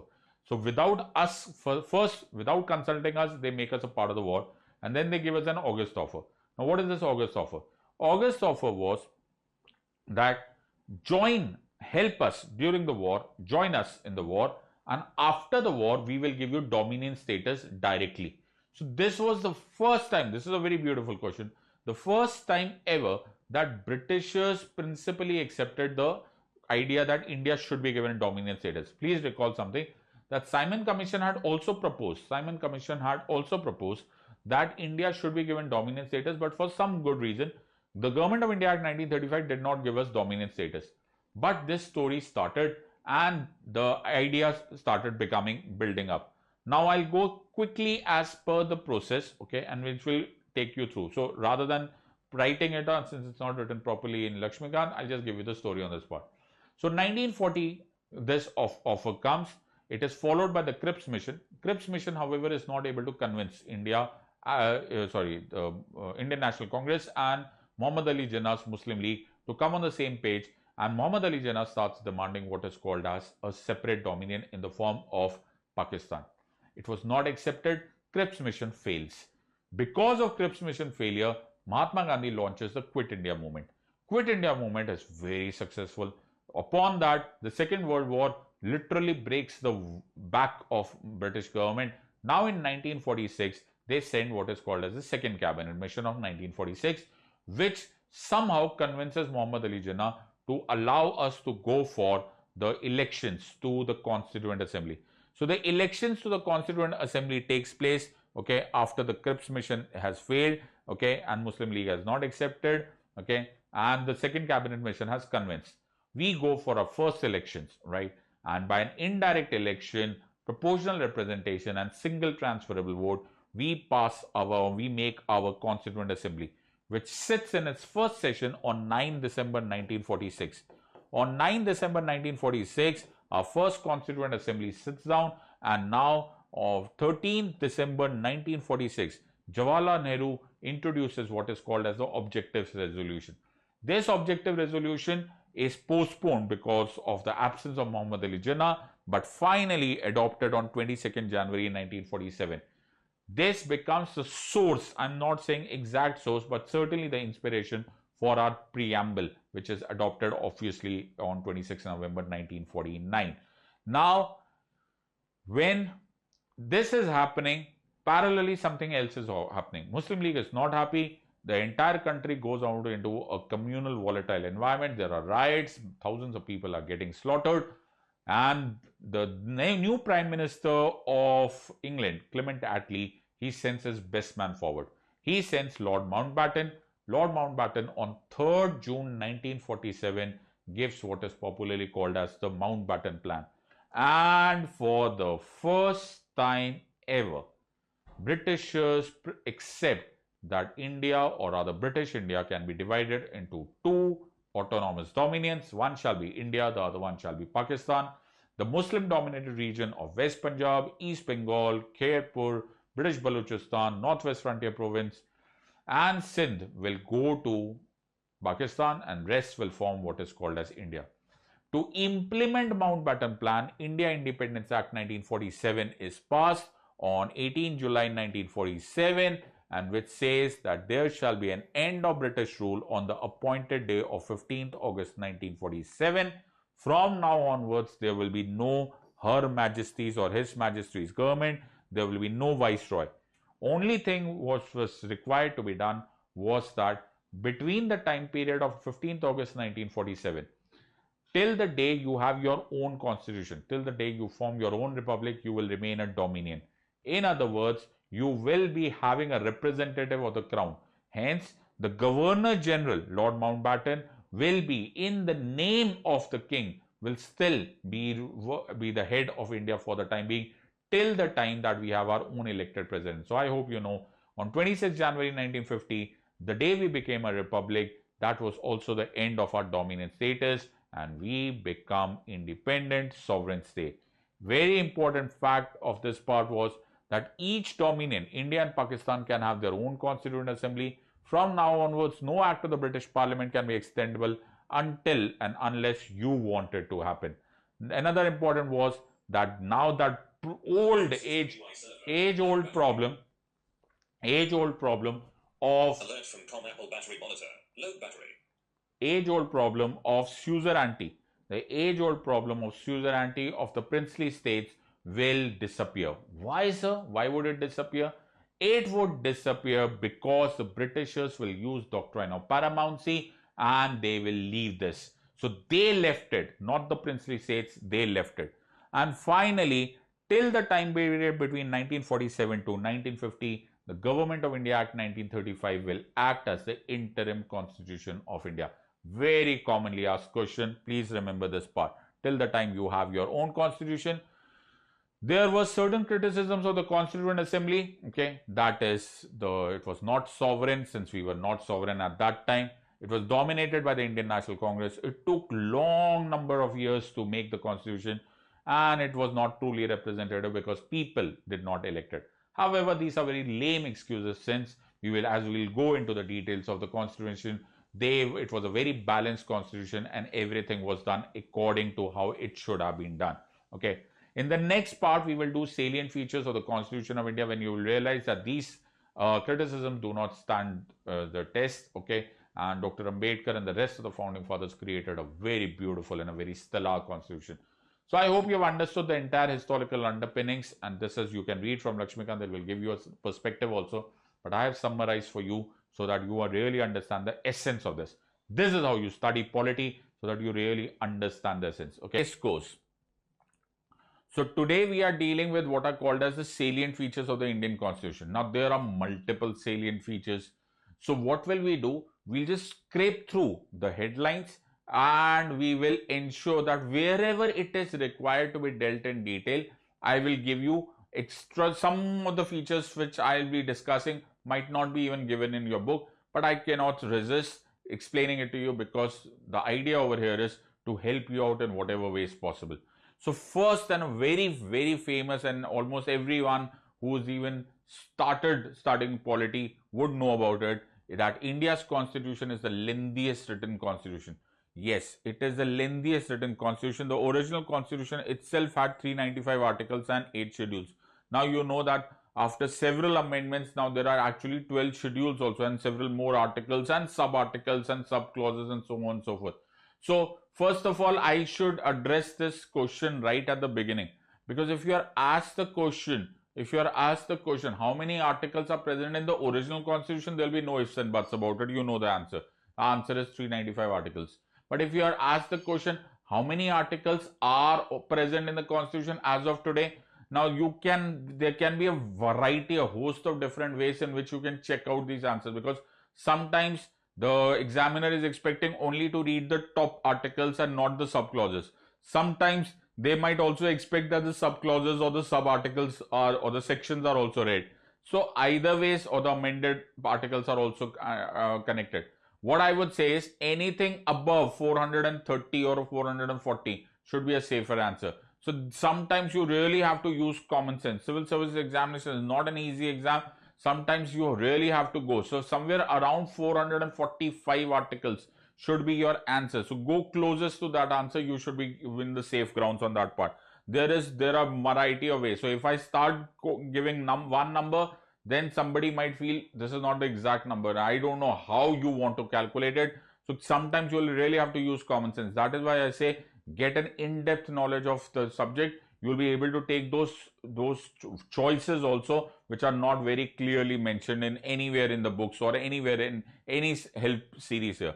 So why should we have such a lengthy constitution? So number one, please remember, we have a written constitution. Why would I repeat this? Because the British constitution is an unwritten constitution. So unwritten constitution means it is a sum total of several judgments and conventions and so on. So it's very easy to change. As contrast to this, Indian constitution is a written constitution. You should also know that the first written constitution was American constitution. Now, why would we have such a lengthy written constitution? Just imagine the geographical expanse of India.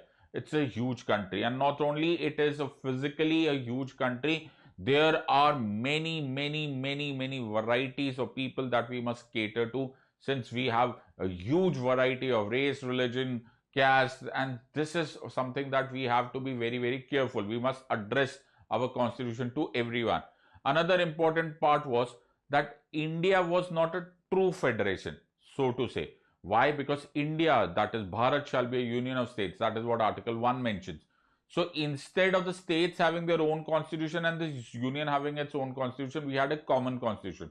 Obviously, when you make a common constitution, it adds to the pages of the constitution.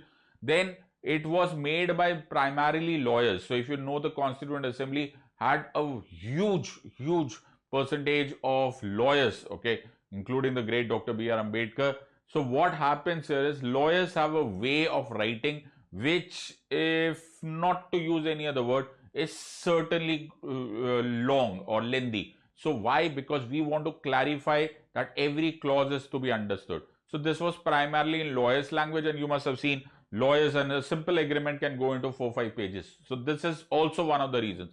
Another important part was that we were inspired by the Government of India Act 1935, and the Government of India Act 1935 was itself voluminous. So this could be the 4 big reasons of lengthy written constitution. So the lengthiest written constitution is India's constitution. The another source is, another salient feature is that various sources of, we had Dr. Ambedkar and the rest of the Constituent Assembly had been inspired by various sources from across the world of different types of constitutions to make our constitution. Now, sometimes this becomes a source of criticism, which we'll do at the end of this video. But at times, suppose I refer this question to Dr. Ambedkar and I would ask Dr. Ambedkar, why would you be inspired by the various constitutions and the various other sources of the world? You know, a logical answer to this. And his answer was so logical. You have to pay attention to that. He says, I have not copied. I have ransacked the constitutions of the world. What a beautiful word. He said, why are you blaming me for such a minor thing? I've done a bigger thing. I have ransacked the constitutions of the world. And then I would ask you, so why have you done this? Now, the simple answer is that a good thing is a good thing is a good thing. So if there is something that is good in anybody's constitution, there's no harm in copying. And in fact, all the good things, all the mature democracies, all the mature republics, they have certain good things. It is our duty to learn from common experiences. So there was nothing wrong about it. It's not called copying. It is actually getting motivated and inspired and learning from common experience. Also important part, that Government of India Act 1935, which forms the major source of the constitution, was also acting as the interim constitution of India all the way from 1947 to 1950. Yes, we had American influence, Irish, if you know American influence, the preamble itself was from America, the Constitution of America, fundamental rights, judicial review, and so on and so forth. Okay, Irish constitution, you know, DPSP, similarly Russian constitution, justice, social, economical, political, and several other things which came from various other constitutions. Were we copying? No. We were actually getting inspired, and a good thing is a good thing we should take and adopt from common experiences. Another important part is that there was rigidity and flexibility in our constitution. Now, what does rigidity and flexibility mean? Rigidity and flexibility, I should point it out, 99.9% of India speaks it in the wrong language. This is not the correct way of understanding what 99.9% of India tries and understands or explains them to, especially to IAS aspirants. Rigidity and flexibility actually does not mean a difficult way and a simple way. It is too simplistic an explanation. What does rigidity and flexibility actually mean?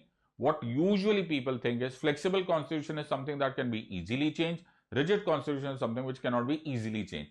Now, what does this easy mean in this matter? Easy means in this matter is a flexible constitution is the one in which only the union or the federal itself or the union structure, the central government itself or the central parliament itself should be able to amend it. That is called as a flexible constitution. A rigid constitution is tough. Why is it tough? Because you cannot do it single-handedly. You have to involve the states also. That is how you understand polity. Most people are not very clear about this, and that's why discuss at very low level of logic. What is rigidity and flexibility? Rigidity here means you have to involve states, and in flexibility you say that you can single-handedly do it. Hence, a British constitution is a flexible constitution. Now, an obvious answer to this is correct. It is a flexible constitution. Why? Because it is a unitary state. There is no role of states. While an American constitution is a highly rigid constitution. Why it is highly rigid constitution? Because it is a true federation. Parliament, or rather the union government or the federal government of the United States cannot amend the constitution until unless ratified by the states.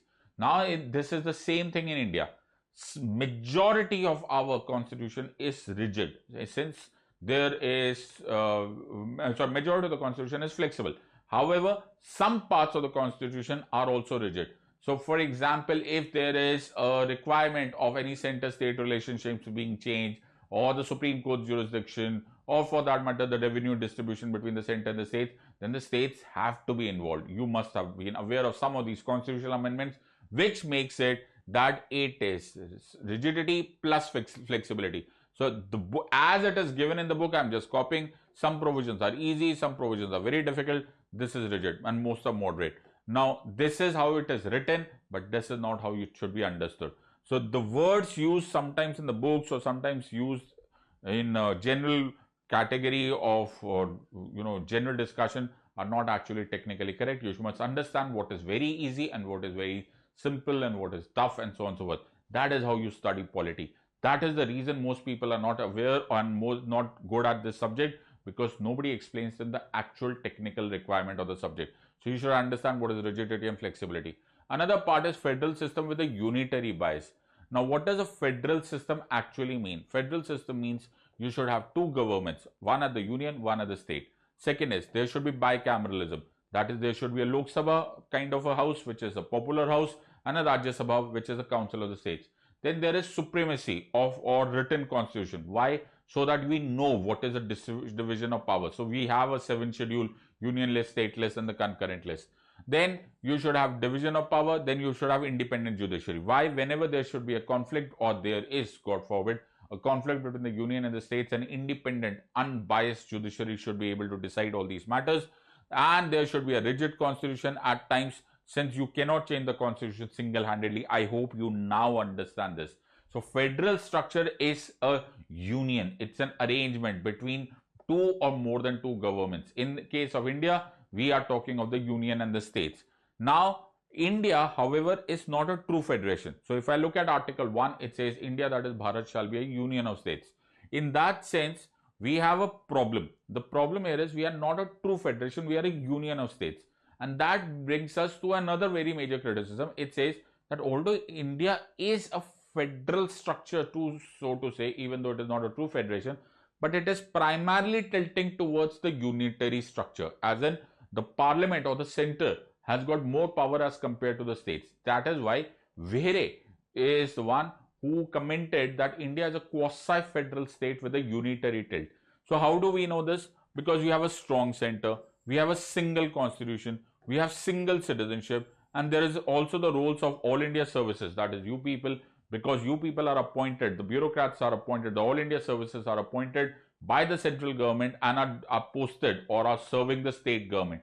Also, an important role is the role of governor, which we'll do when we do later. It is a grey office. So it is something that is really criticized as making the constitution go towards the unitary structure.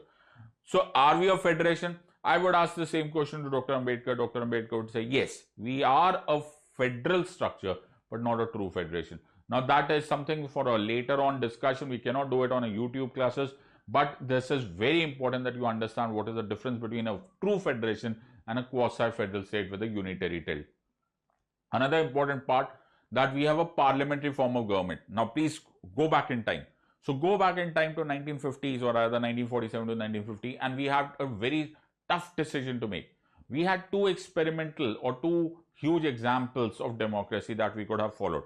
One could be the British model, one could be the American model. American model was presidential democracy, and the British model was parliamentary democracy. Now we have a choice. So Constituent Assembly has a choice to make.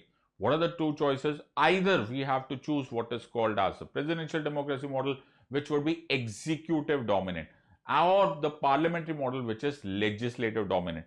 Now, in all their wisdom, the Constituent Assembly decided to go for the parliamentary structure. There could be a variety of reasons. One of the reasons was we were very nervous about executive taking too much of power in India. We don't like that. Number one. Number two, we were very used to the British model because the Britishers were our colonial masters or our imperial masters. So it was important that we had some kind of experience functioning with parliamentary structure rather than the presidential structure. There could be n number of arguments on both sides of the game, whether parliamentary structure is better than the presidential or vice versa. But for the time being, it does not matter. For the time being, we have adopted parliamentary structure. What does that mean? That there will be two heads. So in contrast to America, where the head of the state and the head of the government is one single office, that is the president, in India, you will have the president, which is the nominal head executive, and the prime minister, which shall be the real head executive. Second here is majority party rule. Whoever gets a majority in the popular house makes the government or gets the opportunity to form the government. Then there is collective responsibility of the executive to the legislature. This is something that I'll keep on repeating throughout this entire polity again and again and again and again. The polity of, or the parliamentary democracy of India is dependent upon one line: executive is responsible to the legislature. In other words, executive is answerable to the legislature. Then membership of the ministers in the legislature, the executive is actually performing a dual role. They are legislators also as well as executives. Then leadership of the prime minister and the chief minister, and finally the dissolution. In other words, that you will have a free, fair and timely electoral process in order to avoid the government becoming despotic. Parliamentary structure, as I said, is something that we have adopted. Not that it does not have its fair share of criticism, but we have adopted this. This is another salient feature of our constitution. So this is different from England in a way. Why? Because in England there is a parliamentary democracy model, okay, but it is called as constitutional monarchy. Why is it called as constitutional monarchy? Because in India we have a elected head of the state in the form of the president, while in case of England there is a dynasty. It's a dynasty which is ruling. The monarch is ruling, the king or the queen is ruling, or the head of the state. So this is the only difference. Otherwise both of us are having parliamentary democracy model. So we will become India, that is Bharat, shall be a union of states. This is also slightly different from true federation. This is also slightly different. Although we are a parliamentary democracy, but we are a democratic republic. While in comparison to us, England is a constitutional monarchy. You have to understand and discern the difference between these two words. Huge thing. You can actually speak volumes about these two things, but for the time being, just understand this is the headlines of the salient features of the constitution. Then you have parliamentary sovereignty and judicial supremacy. Now this is also a very interesting discussion which was happening. So if you go to United States of America and open their constitution, you will find a word, and that word was called as due process of law, okay, or the due procedure. Now when I'm saying due process of law as compared to procedure established by law, now I would ask this question to Dr. Ambedkar again. So when we were adapting to the various sources, why did we choose due process? Why did not we choose due process of law? And why did we choose the word procedure established by law? So the procedure established by law is a very important part, but due process of law gives judicial review a further more power to even inquire whether the law itself is fair or just. So Dr. Ambedkar would have answered. It's not given in the books. I'm just suggesting you so that you learn it, you enjoy the subject, you become wise in this. Then Dr. Ambedkar would have thought, or the Constituent Assembly would have thought, at that time when India was coming into, or the birth of India took place, there were unbelievable problems. And when you have unbelievable problems, when you have absolutely huge powers, you should give your parliament huge responsibilities and huge powers also. If judicial review would have that time encompassed due process of law, Parliament would not have had a free hand in dealing with this situation. Hence, we gave judicial review to the independent judicial system, but it was not the due process of law, it was only procedure established by law. It was later, far later in the Mahatma Gandhi case, that the Supreme Court overruled its earlier A.K. Gopalan case judgment, which we do. These are judgments which we do during our one-to-one classes. Okay, so I obviously don't have the luxury of time explaining that part, but you have to understand what is your homework, how much depth of the subject you should understand. It was later in Mahatma Gandhi case that the Supreme Court finally acknowledged the fact that yes, in India, judicial review should include due process of law also. So very lovely question in prelims that they can ask is, which judgment introduced or inserted, or rather introduced the concept of due process of law alongside the procedure established by law. So though even in today's constitution we write the word procedure established by law, but judicial principles include the word due process of law also today. So these are the different matters, which is relationship to parliamentary sovereignty and judicial supremacy. Then you have an independent and integrated judiciary. Now this is also very interesting. So whether you are looking at subordinate judiciary, or you're looking at high courts, or you're looking at Supreme Court, we are all following a common law system. It's a common law system. In contrast, if you go to USA, they will have a different group of state laws and a different group of federal laws. So there is a difference over there. Now, one of these reasons could be understood right from the beginning, because we are not a true federation. India, that is Bharat, shall be a union of states. So we have same laws throughout, and we are also ensuring that it is an independent and integrated judicial system, which will come to this later when we do NJAC, the National Judicial Appointments Commission. Then you realize how important is independence of judiciary with this regard. Otherwise, the entire structure comes falling down. Next is fundamental rights. This is very important. This is one salient feature which we should be very, very proud of. And Dr. Ambedkar was certainly inspired by the Constitution of USA, which was the first one to do this, of course. So you know the entire story of Bill of Rights and then the first 10 amendments and the entire idea. Fundamental rights, however, in India is on a slightly different footing as compared to America. Number one, in United States, fundamental rights were inserted as first 10 amendments. Here, no. It was present in the original Constitution itself as Part 3 of the Constitution, from Article 12 to Article 35 of the Constitution. Another important part, though it is under the guarantee of the Constitution of India, in USA, fundamental rights are practically written in stone. What does that mean? It's almost impossible for us to amend this. But after the Keshavananda Bharati judgment in India, the Supreme Court has decided that fundamental rights per se are amendable until and unless they are any of them is considered as a part of basic structure doctrine. So this was slightly on a different thing, and when we do basic structure doctrine, you will realize that there was a huge conflict between Article 13, which deals with fundamental rights, and Article 368, which deals with amending powers of the Constitution by the Parliament. Another important, which was described as a novel idea. So Dr. Ambedkar himself said this word. This was a novel idea, that is directive principles of state policy. We got this from the Irish Constitution, which in turn got it from the Spanish Constitution. So the IAS Constitution, or the Constitution of Ireland of 1937, had this inclusive part of DPSP. Huge experiment. What was this? This was Constitution of India giving directions to the state for the welfare of the people. So this was Constitution of India giving directions to the state to do something for the welfare of the people. This was now obviously a very different thing. When we do DPSP, we will be able to directly compare it with fundamental rights. So there are many principles following this: socialistic, Gandhian, liberal, intellectual principles. The concept here is that we should form what is called as welfare state. As compared to or as opposed to the fundamental rights, these are non-justiciable. What does that mean? That these are not under the guarantee. These cannot be enforced through the courts of law.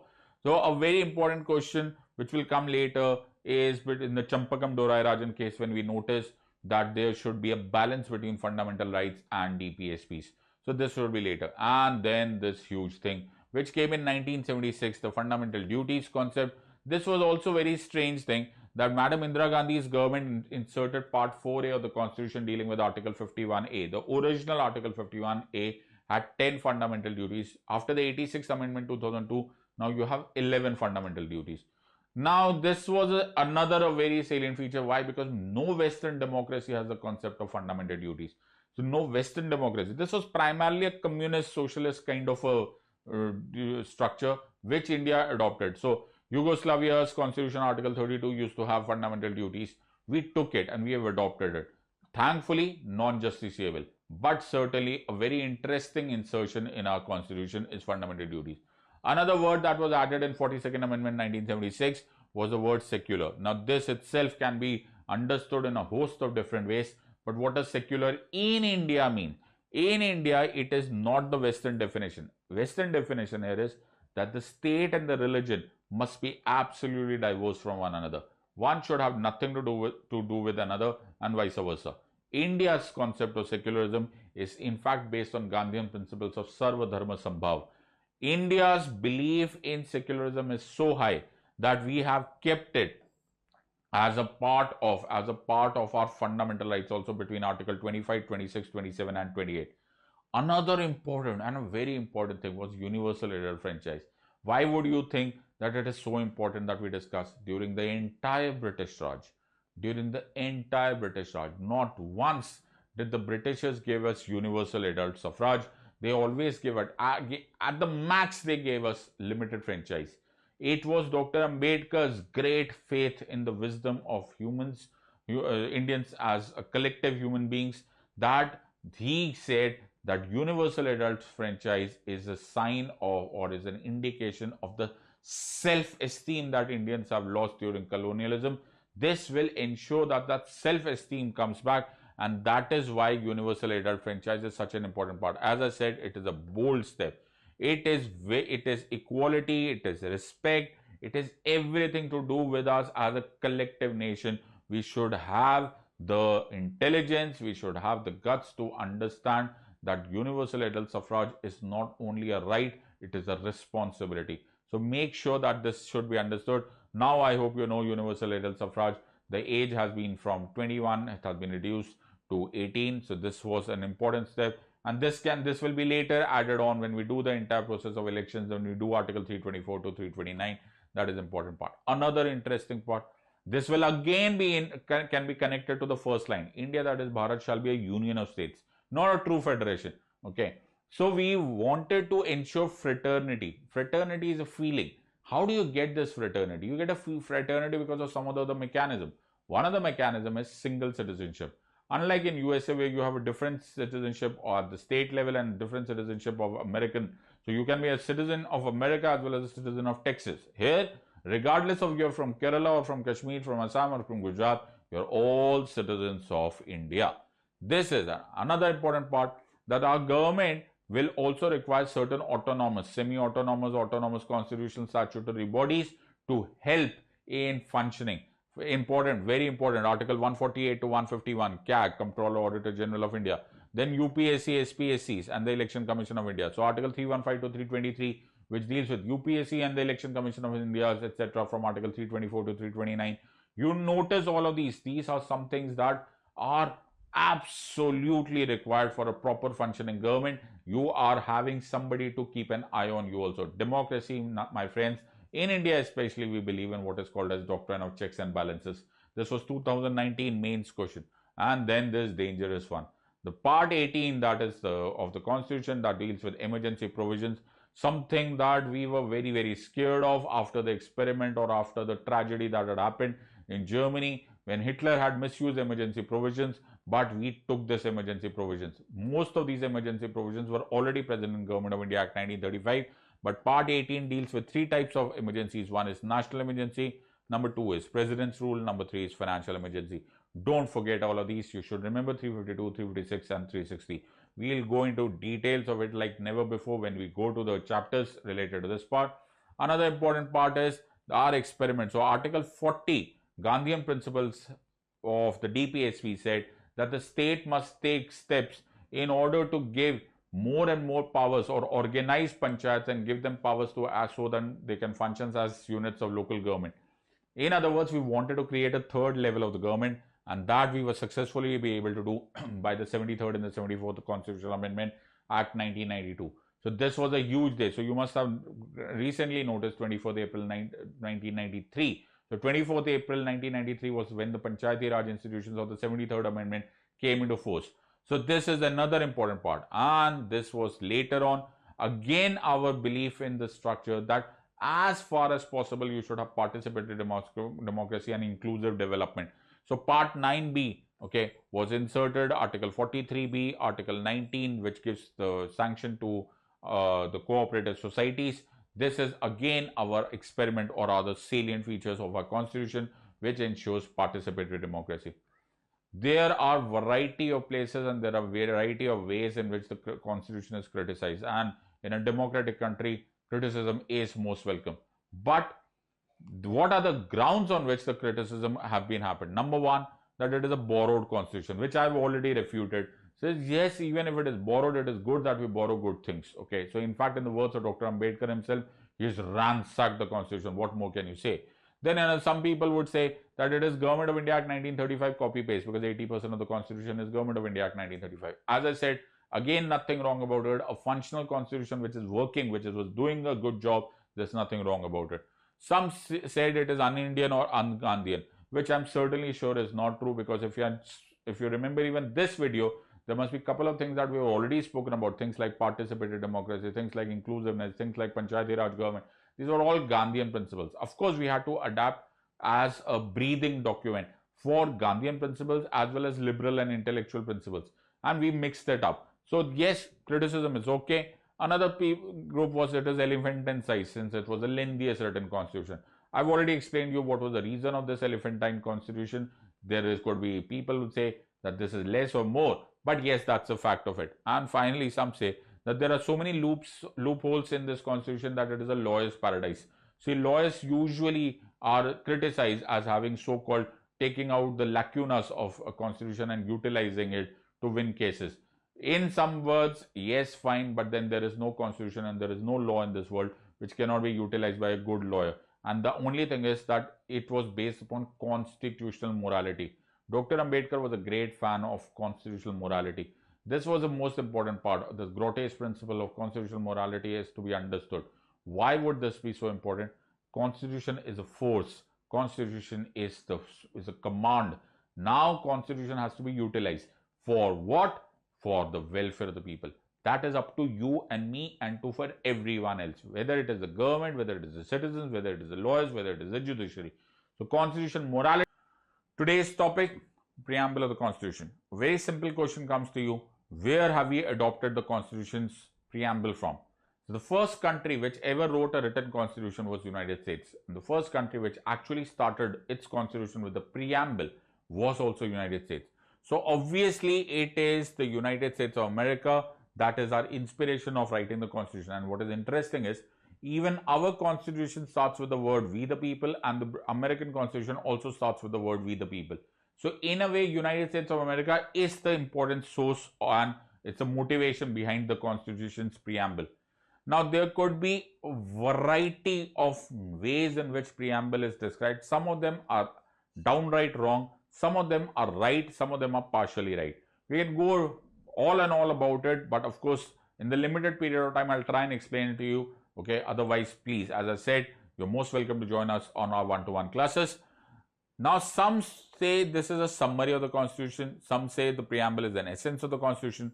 Some say it is an identity card of the Constitution. These are the various adjectives or so-called descriptions of the preamble that are being used by the various experts. Yes, it is a summary in a way. To a certain extent, it is certainly the essence. It is said it is the key to unlock the founding fathers' minds of the Constitution. It is the identity card of the Constitution. Nani Palkhiwala had utilized, he was a great lawyer, he had utilized the word as the identity card of the Constitution. Similarly, K.M. Munshi had described it as a political horoscope, and so on and so forth. The preamble is a very important and a very integral part of our understanding of the Constitution. Let's try and understand this part. So we'll have to go back in time and go back to history. So 9 December 1946 was the first day of the Constituent Assembly's first session. Now the first session started, and on 13 December 1946, Jawaharlal Nehru introduced what is called as Objectives Resolution. If you read the Objectives Resolution, you will understand that it is actually giving you a blueprint of in which direction are we going to form the Constitution. So will we form a democratic structure? Will there be equality, and so on and so forth? Yes. And that started as our so-called blueprint on which we started working towards.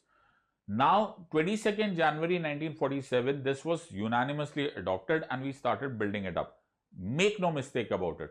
Objective resolution was not actually converted directly into the preamble, but yes, it became a very considerable part of the preamble. Preamble, however, became, or rather was adopted on the last day of, that is on 26 November 1949. The date that is mentioned in the preamble is the date we adopted the preamble. So how interesting is that? If you read the Constitution, the first pages would be the preamble, but it was adopted exactly on the last day. So this was a very interesting part. Hence, I can say that it is actually summarizing the entire Constitution. I hope you have understood how to understand this. So it was a summary of the Constitution which was always made, already made. So this is how you understand this of the preamble. Hence, it is a very important set, and it's a very beautiful way of saying it is the key to unlock the minds of the founding fathers of the Constitution. So this is the Constitution as we are given. So I've just slightly color coded for the sake of understanding of some important points over here. I would sincerely suggest you that all of you memorize the Constitution, rote memorize. It's very important. I sometimes have a nightmare regarding this. I sometimes feel that someday UPSC is going to give you a mains question and say just write the preamble. Imagine. If you don't know the preamble, it will be such an embarrassment. So I would sincerely suggest you that you memorize the preamble. So let's look at this part. So we the people of India, having solemnly resolved to constitute India into a sovereign, socialist, secular, democratic republic, and to secure to all its citizens justice, social, economical, political liberty of thought, expression, belief, faith and worship, equality of status and opportunity, and to promote amongst them all fraternity, assuring the dignity of the individual and the unity and integrity of the nation. On this day in our Constitutional Assembly, on this day of 26th November 1949, do hereby adopt, enact and give to ourselves this Constitution. This should be rote memorized. This is very important for you. Another important thing is I've actually slightly color coded this part. First most important line, that is the word is we the people of India. Okay. Another important part is that I color coded socialist and secular. Okay. And in fact, I also color coded integrity. So these three words, socialist, secular and integrity, were not present in the original constitution. This was added later by the 42nd Amendment 1976. Now that brings us to another important, so we can do reverse engineering part. So if you are asked the question, is preamble amendable? You know it is amendable because it has been amended. But how many times it has been amended? It has been amended only once by the 42nd Amendment 1976. So this is the we the people of India. This is the source of power. So who is the source of power, or who is the source of sanction behind the Constitution of India? It is we the people. Very beautiful discussion. When we teach on Unacademy's classes, then we go into much depth of this part. But at that time, we understand that the real source of power is the people of India. Then you look at these words: justice, liberty, equality and fraternity. When you're looking at justice, liberty, equality and fraternity, these are the objectives of the preamble, or rather the objectives of the Constitution. So what are we giving? Okay, what is our objective? Where do we want to reach? These are four different words: justice, liberty, equality and fraternity. And finally, the date of adoption, that is 26th day of November 1949, do hereby adopt, enact and give to ourselves this Constitution. So you must be noticing one word coming again and again. It is we, our, so on and so forth. The idea here is we are no longer a dominion. We are no longer under the Britishers. We are no longer under any foreign rule. This is what is being in the spirit, in the language of the preamble. This is coming again and again. So let's look at each of these words and quickly understand each of them. So what does the word sovereign indicate? Sovereign means we are free to decide. We are free to decide our internal and external decisions. Now, sometimes this starts coming under controversy, okay, or rather a question mark. Since we have already a member state of United Nations organization, or for that matter, the Commonwealth, does it affect our sovereignty? The answer obviously is no. Why?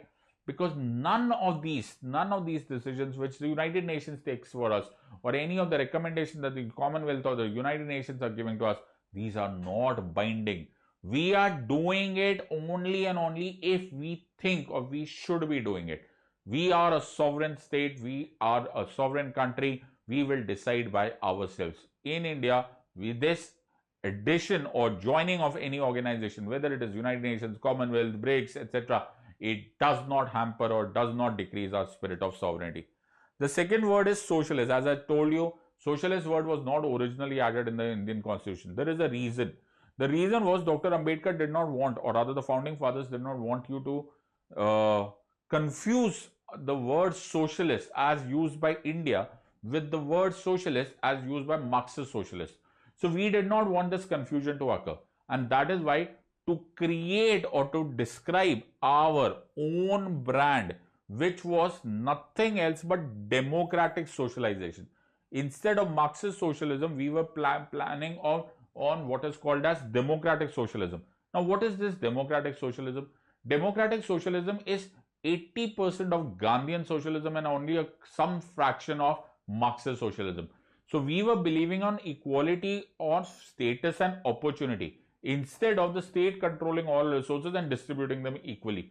So we have a democratic socialism concept as compared to Marxist socialism concept. So what is democratic socialism?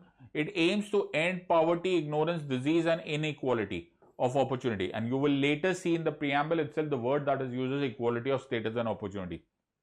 Hence, Indian socialism is a blend of, it's a mixture of Gandhian socialism and Marxist socialism, but primarily it is a concept of Gandhian socialism. You cannot, in the worst of your imagination, you can say that we are a Marxist socialist country. Certainly not. Yes, there are certain traces, for example, state-owned enterprises, etc. But primarily, if you look at the liberalization budget, if you know the entire liberalization, privatization, globalization budget, we are practically free market economy. How do we actually say, or how can we say we are Marxist socialist? Then the concept of DPSP and the nationalization, These are very important and very beautiful mixtures of on one side the state controlling resources and on the other side talking of nothing else but removal of inequalities. So this is a very interesting concept. Okay, as I said, the paucity of time, I cannot describe it right now, but do you realize, and you must have got a hint of this, that I can speak and discuss much, and it requires much discussion than what we are discussing as of now. So again and again calling upon you that if you are wanting, please join us on our classes. It will be very beneficial to you. Next is secular. Again, this word was not present in the original constitution. Why? Because we did not want our confusion with Western concept. So the word secular in Western definition is a different word, where it means that there shall be complete divorce between the state and the religion. In contrast, in India, again we believe in Gandhian way of secularism, that is called Sarva Dharma Sambhav, that is equal treatment to all the religions. Does not mean we are divorced, it just means we are giving equal treatment. This was also added, and also very important that all religions are given status, equal status, and also remember that not only the preamble but also in the fundamental rights as part of Article 25 to 28, we have the concept of secularism. Very important word is democracy. So we have what is called popular sovereignty. What does that mean? Remember, we are a sovereign state as a country. We are also sovereign citizens when it comes to choosing our representatives. So our electoral process has to be free, fair, and regular. As a citizen, when I am choosing my representative, I am free of any external influence. This is two types of democracies are world over recognized. One is direct democracy, one is indirect democracy. India does not believe in direct democracy. India believes in indirect democracy. That is, you don't decide, your elected representatives decide for you. So this is also political and social democracy. This is an important component that everyone and anyone will have the same electoral role and you have the right to contest elections. So our democracy is so important that we have kept it as a part of basic structure doctrine, so you can understand this part. And all elements of democracy are: number one, executive is responsible to the legislature, universal adult franchise, periodic elections, rule of law, independence of judiciary, absence of discrimination on certain grounds. These are the manifestations of democratic power elements of Indian polity. So democracy is the very vein through which passes through almost every organization, every structure in India, whether you're talking of Gram Sabhas or all the way till the parliament. So this is, you should understand this. And the very big word, republic. This is the elected head, will be the head of the state. There will be no dynasty. So we took parliamentary democratic model from England, but the parliamentary model from England and ours it's on a different footing. Why? Because in England there is constitutional monarchy. The head of the state is actually the king or the queen or a monarch. In India, as compared to this, the public offices are open to all of us. Then our objectives. Now the word justice, social, economic and political, I hope you know, was the tagline of the Russian Revolution, okay, or rather the motto of Russian Revolution. So we decided to do what is called as distributive justice. Everyone should have social, political and economic justice. So I asked this to myself and I asked this to Dr. Ambedkar. Dr. Ambedkar was a great fan or a great follower of the French Revolution. The tagline or the motto of the French Revolution was liberty, equality and fraternity. And I asked myself, I'm curious, why did Dr. Ambedkar use the word justice before liberty, equality and fraternity? And the answer to this is that Dr. Ambedkar believed that the epitome of a welfare state, the pinnacle where you have to reach, is justice. Nothing bigger than justice, social, economical and political. That is why he repeated these lines in DPSPs also. As I said, liberty, equality and fraternity were the mottos of French Revolution and Dr. Ambedkar was really impressed by this, and that is why this was the next part. Now liberty has got two connotations. One is negative and one is positive. Negative says there should be an absence of restraint. Now when I say absence of restraint, does not mean that there cannot be reasonable grounds of restriction. There can be, but apart, it cannot be arbitrary, it cannot be random, it cannot be discriminatory. Second important part is positive liberty. That is, even with minus of absence of physical restraints, there can be some blockages on you which does not let you develop as a complete individual. So if I want to give you an opportunity to develop as an individual, that is why I will give you positive liberty. That is why in the Maneka Gandhi case and later in the Francis Corrales Mullen case, the Supreme Court interpreted the word life given in Article 21 as life is living with choice and dignity. Choice and dignity. I hope you're understanding. So those are very important words. It is two things. One is negative, one is positive. Also, please remember, no liberty can be absolute. It has to be qualified. Very beautifully described by Montesquieu. Liberty is the freedom to do everything. Freedom to do everything within what the law allows you.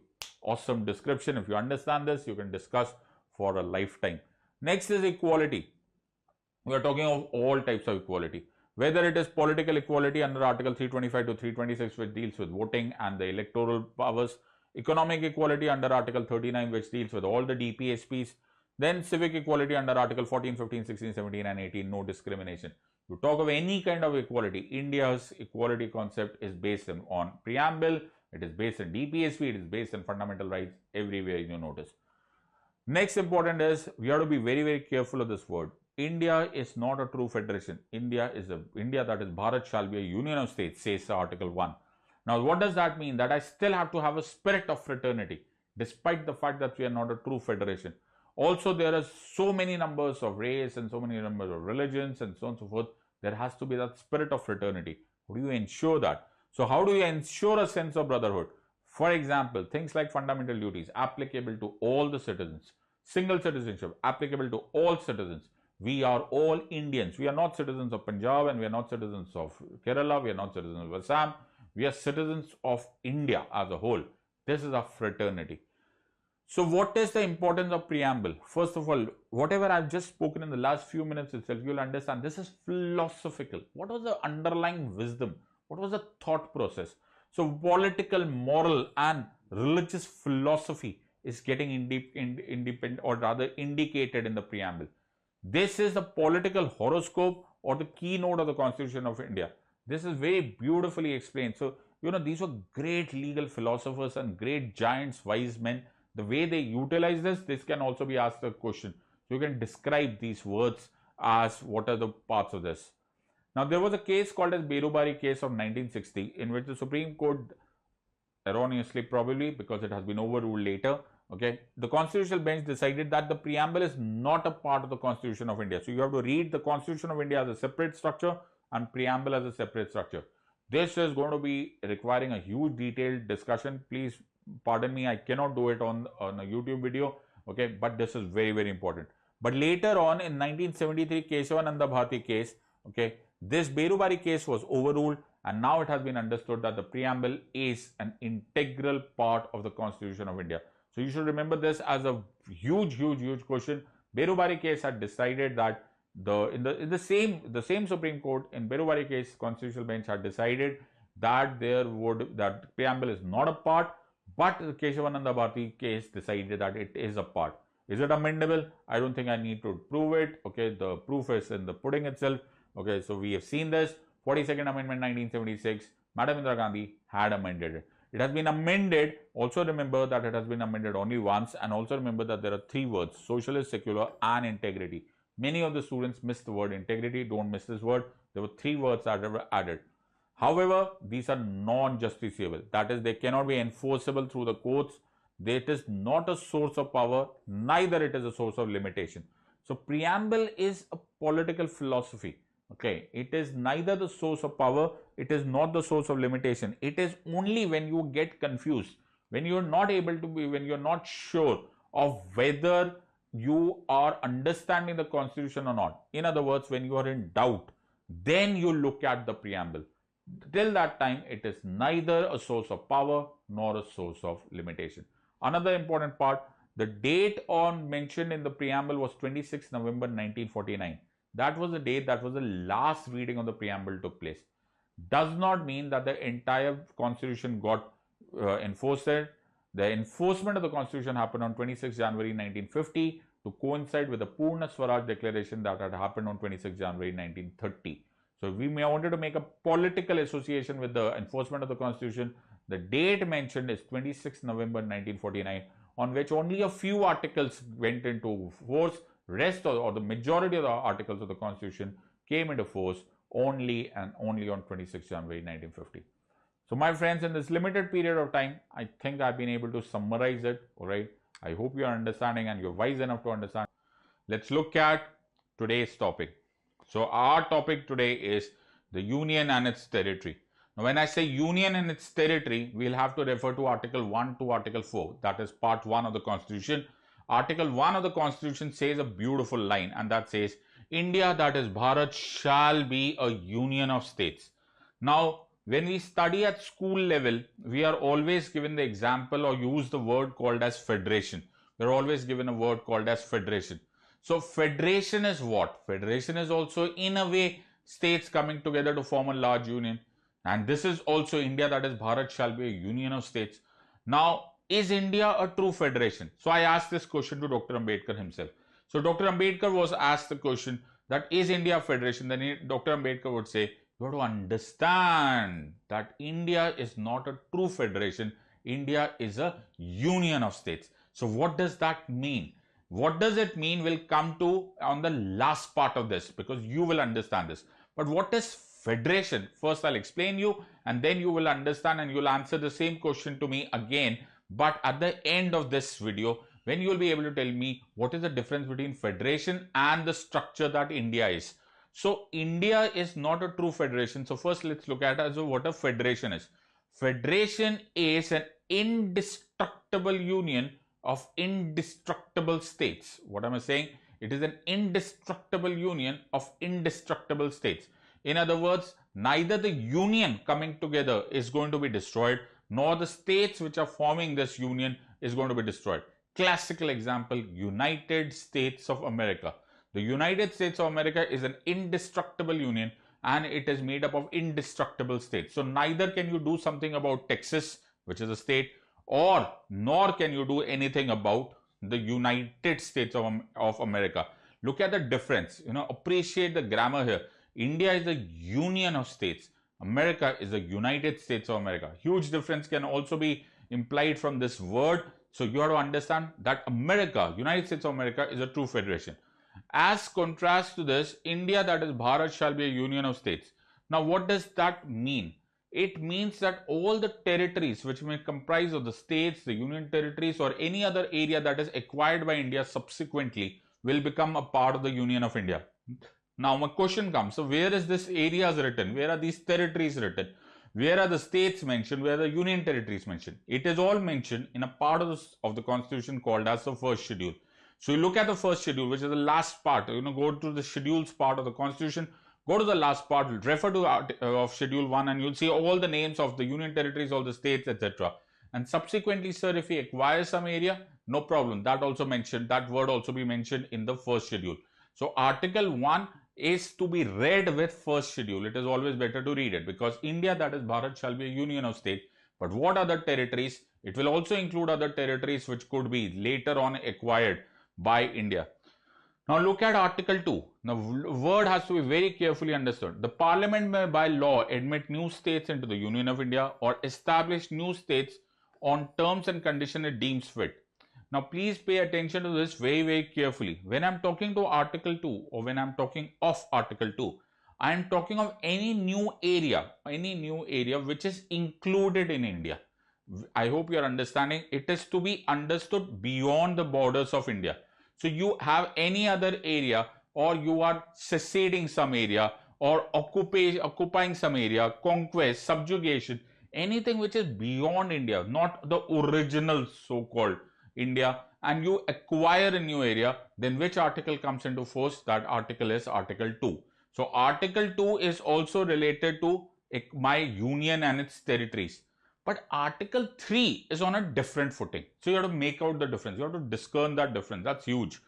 Article 2 is for a new area outside India. Article 3 is within India. That is, we're dealing with states within India. This is a huge difference. You have to appreciate that.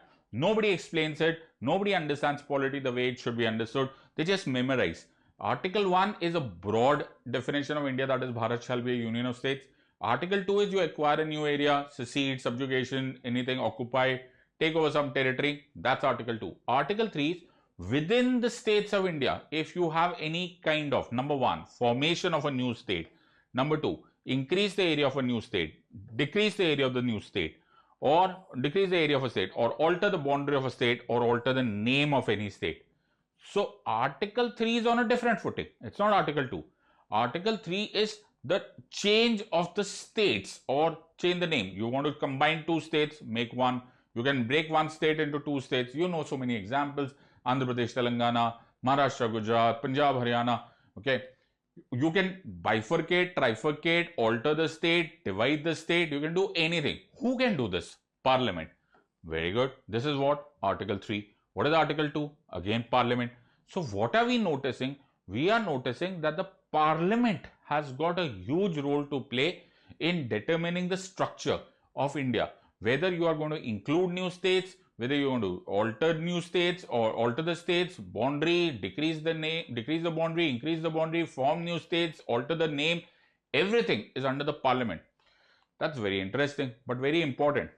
With relationship to Article 3, there are certain constitution safeguards. What does that mean? Before you pass such a bill, that is in relationship to Article 3, or you make a new state, you require a presidential recommendation.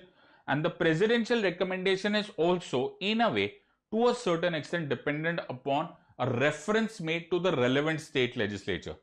There is a time limit that is required to be given to this reference to the state legislature. Again, however, I must say this is a crucial safeguard. Now, why would I say this is a crucial safeguard? See, let's go back in time. Go back to 1950, right? So we go back in 1950. Now, imagine you are a state, right? Or you are a princely state, or you're a province.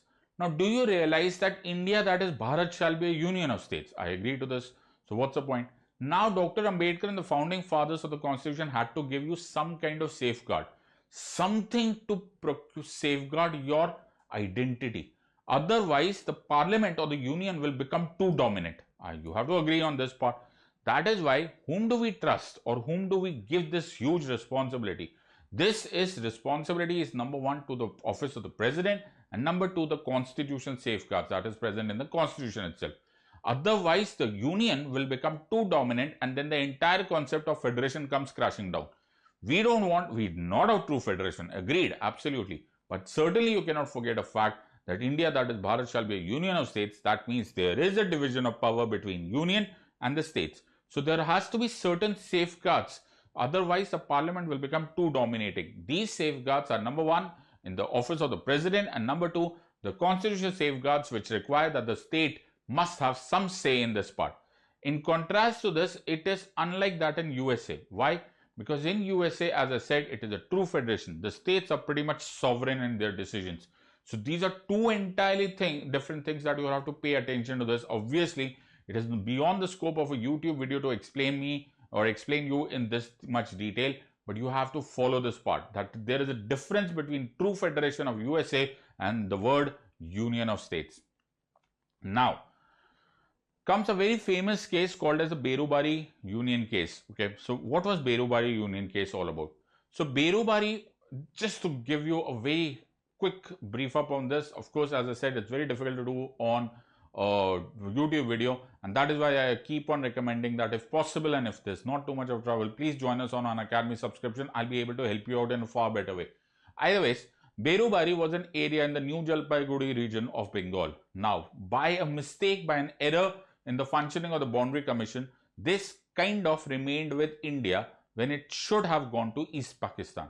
1952 onwards, Pakistan starts officially demanding for the Berubari area to be returned. Now, 1958, Nehru signs an agreement. So, Prime Minister Nehru signs an agreement called as the Nehru-Noon Agreement with the Pakistani counterpart and says that we will cede away the territory of Berubari. Now, that brings us to a pertinent question. What is the pertinent question here? The pertinent question here is, pertinent question? Yes, very dangerous question. Article 3. The pertinent question over here is, India, that is Bharat, shall be a union of states. Sir, why are we repeating it 100th time now? I'm repeating it the 100th time here because we can form new states, we can increase the area of a state, we can decrease the boundary of the state, we can alter the name of the state, we can alter the boundary of the state. You can look at this over here. But does Article 3 give me the power to give away a state? Can I give away Berubari using Article 3? Now that becomes $1 million question. And because it's $1 million question, it's an important question that is dealing with the interpretation of the Constitution. Article 143 was utilized by the then President Dr. Rajendra Prasad, and the question was referred to the Honorable Supreme Court, and a constitutional bench was set up to decide this matter. Does Article 3 cover the position of cession? In other words, can I give away a territory like this? The Supreme Court in that case said no. Okay, you will have to make an amendment, and that is why we had to pass the 9th Constitutional Amendment Act 1960. 9th Constitutional Amendment Act 1960 was made in order to enforce the Nehru-Noon Agreement related to Berubari. As I said, this is the least and the best that I can do over a YouTube video. This has to be understood in far more detail, but I hope you got the drift that we have to amend Article 3. This is what we later saw again in the form of land boundary agreement, which was the exchange of enclaves and conclaves. I hope you remember this part. So that land boundary agreement also is dealing with, cessation. So I asked myself this question: why should I have another land boundary agreement if there is a land boundary agreement, or why should I have another amendment? Remember, 100th Constitutional Amendment Act 2015 was passed in order to exchange those enclave territories. Now, why would I need another amendment when we have already done this in 9th Constitutional Amendment Act 1960? First of all of you must appreciate that in 1960, Bangladesh was not Bangladesh, it was East Pakistan. And in 1971, Bangladesh came into existence after the India-Pakistan war. So we formed a new country called Bangladesh. Now the point was that agreement that we had done, the 9th Constitutional Amendment Act 1960, should have been notified, but by some procedural lapse, it was not notified, and that is why it is important that we have to form another amendment, and that was the 100th Constitutional Amendment Act. So you must have read something about it. So this we deal in too much of detail when we do international relations, and what is the problem with land boundary agreement, what is West Bengal's problem, and what is the status of the enclave transfer, and so on and so forth. That comes again when we do our courses of IR. It's a very important topic, and please remember this as the amendment also. Now, we have understood this part. So we have understood Article 1, 2, 3, and the fourth one is all dealing with incidental provisions of Article 1, 2, and 3. In other words, what are the different provisions related to 1, 2, 3 which are to be enforced, and whatever the incidental and supplemental provisions are. So Article 1 to 4 deals with Part 1 of the Constitution. Now, you have to go back in time. Why? Because I want to explain you something else. So you have to go back in time, and let's look at some historical perspective of the entire India, that is Bharat shall be a union of states. So when Britishers left us, okay, and when we became independent, at that time we did not have this kind of division the way we have a division now.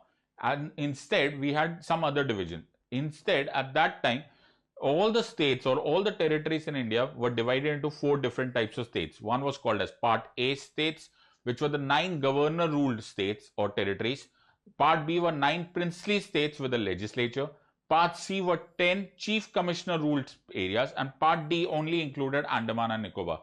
So this was a very unique division. So we have Part A, Part B, Part C, and Part D. Now the time comes that India has to be divided into proper states according to the new India, according to the independent country India is. Now I keep wondering myself, and the government was wondering, how should we divide these states? There were many different options available. So the first amongst this was the Dhar Commission, or the 1948 S.K. Dhar led commission.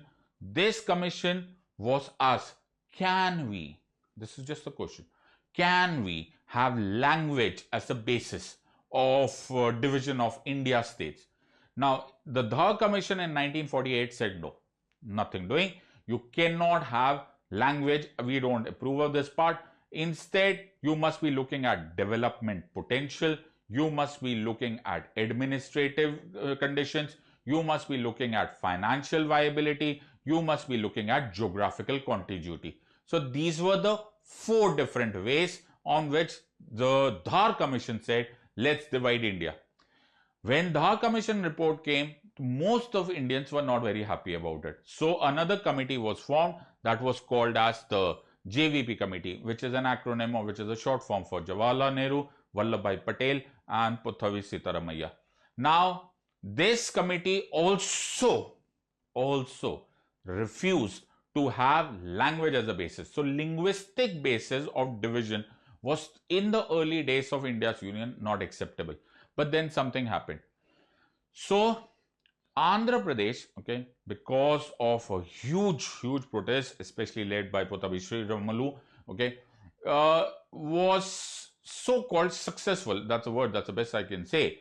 They were successful in making or carving out the first state ever in India on the basis of language. The Telugu dominant state of Andhra Pradesh came into existence, and voila, the doors opened. Now everybody thought that if you can form Andhra Pradesh on the basis of language, then you can have any other state also. The entire idea came into presence that we should have linguistic basis.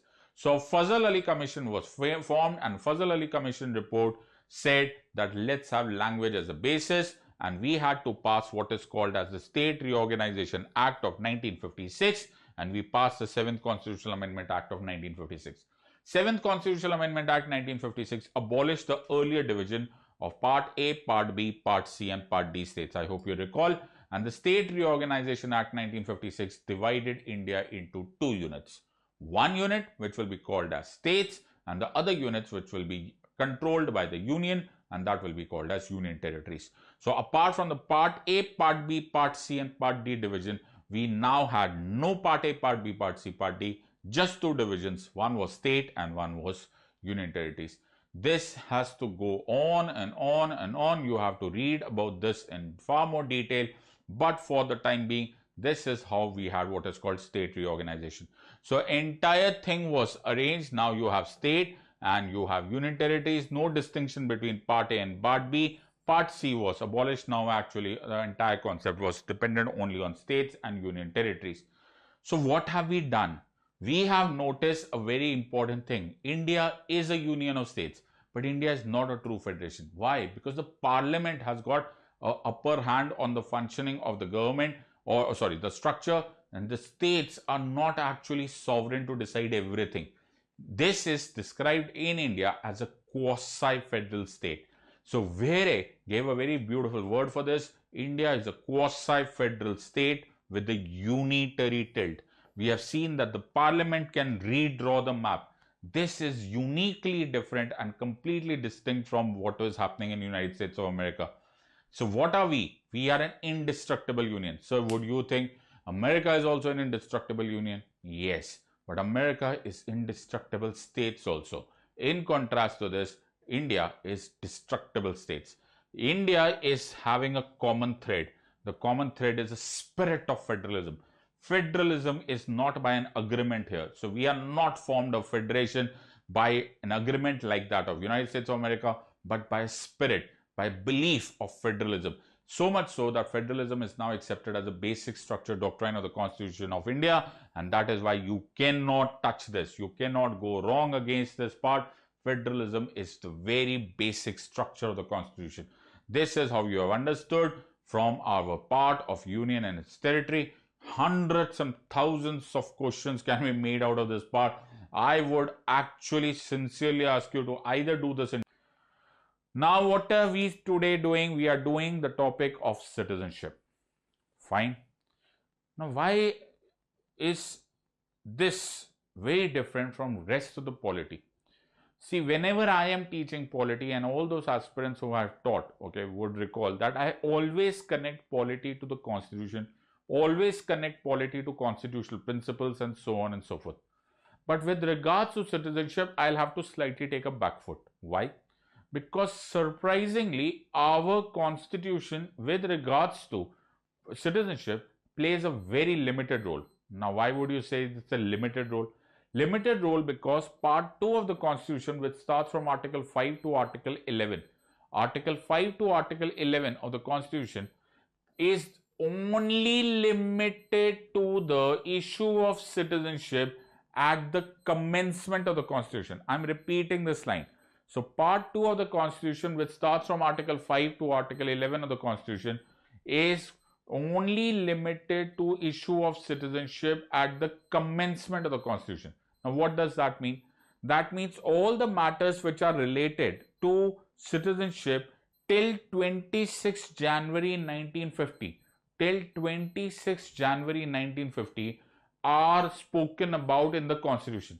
And what about the rest of the things? Now the date 26 January 1950 is crossed. The moment you cross 26 January 1950, whatever is the subsequent date is left to the Parliament. So very important here. Till 26 January 1950, any and every matter which is related to the citizenship issue will be dealt by the Constitution. Hence, that is a very limited role. Rest of it is given to the Parliament. So after 26 January 1950, everything and anything about citizenship will be dealt by the Parliament. So we will look at each of these articles and quickly have a recap of these parts. So Article 5, where I said Part 2 of the Constitution, Article 5 to Article 11 will deal with citizenship.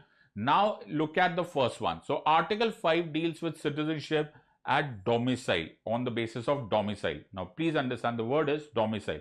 So the sine qua non, in other words, the one that is important word over here is domicile. So Article 5, you have to have domicile plus either you are born in India or either of your parents were born in India, or you were ordinary resident in India for 5 years prior to the commencement of the Constitution. Prior to the commencement as in prior to 26 January 1950. If for 5 years you were an ordinary resident, congratulations, you will get citizenship of India under Article 5. So all you require is a domicile and you were born in India, either of your parents were born in India or ordinary resident in India for 5 years prior to the commencement of the Constitution, you will get citizenship under Article 5. Next is Article 6. Now this is to be understood in a different way. Now please understand, that's how I will say. Now do you recall, and I'm sure that all of you are aware of this part, that India started its journey post-independence on a very sad note, so to say, because of a very violent partition. Now when I'm talking of violent partition, I hope you're understanding that there was migration from India to Pakistan and there was migration from Pakistan to India. Now Article 6 deals with this migration. Article 6 says this is relevant for those people who were born in India, or parents were born or grandparents were born in India. Now there is a cutoff date, and that cutoff date is 19 July 1948. Now there is people coming from Pakistan to India. So we are dealing, please pay attention what I'm saying. The people coming from Pakistan to India will be dealt by under Article 6. So due to partition, if people are coming from Pakistan to India, that will be dealt, their citizenship issue will be dealt under Article 6. Now what are we saying?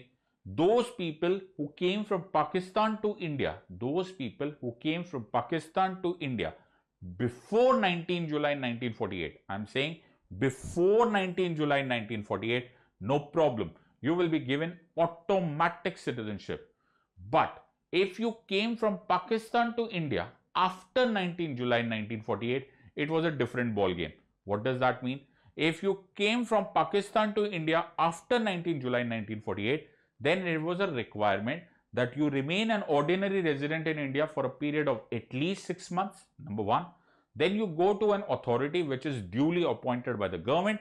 You get your name yourself as registered as a citizen of India, and Article 6 will give you citizenship. So I'm repeating this part. The cutoff date over here is 19 July 1948. Now there was another issue. So Article 7 gives another cutoff date, and that cutoff date is 1st March 1947. Now please pay attention to this part. So it says that now, like there were people coming from Pakistan to India, there were certain people who were coming from India to Pakistan also. Now there were several people who had gone from India to Pakistan after 1st March 1947. Now Article 7 says it in a negative tone. It says that all those who migrated from India to Pakistan after 1st March 1947, they are no longer citizens of India. But what had happened, and this is an historical fact, that several people who went to Pakistan, they decided to come back. Now when they decided to come back, they had to come back under, or the government of India had to issue what is called as permit for resettlement or permanent return. So a permit for resettlement or permanent return was made, and this permit for resettlement or permanent of return was given to these people who were coming back after migrating from India to Pakistan. Now they were coming back from Pakistan to India. Now how do we give them citizenship? So first they have to come back under this permit. Second, they will be treated very similar to Article 6 people who are coming after 19 July 1948. What does that mean? Come here, stay in India, be an ordinary resident for a period of at least 6 months, get yourself registered before a duly appointed authority by the Government of India, and congratulations, Article 7 will give you citizenship. So Article 6 and Article 7 both are dealing with migration, that is partition, but at a different level. So Article 6 deals with people who are coming from Pakistan to India, and Article 7 deals with people who had gone from India to Pakistan but returned from Pakistan to India under a permit for resettlement. Article 8 deals with those people who at the commencement of the constitution or the time that we were deciding on a citizenship were actually ordinary resident outside India. So it is always a possibility that you were ordinary resident outside of India.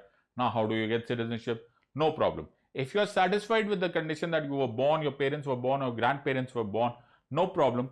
Go to a consular, your embassy or your diplomat or wherever you are, or ordinary resident, and Article 8 will give you citizenship. So you don't have to worry about it. Article 8 will deal with dealing with citizenship for those who are ordinary residents outside India at the commencement.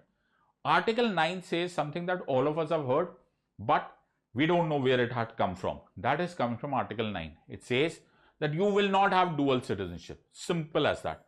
In other words, if you acquire voluntarily any other country's citizenship, voluntarily, no problem, you will lose India's citizenship. Article 9 is that line that says quite a bit that we are not having dual citizenship. India does not recognize dual citizenship.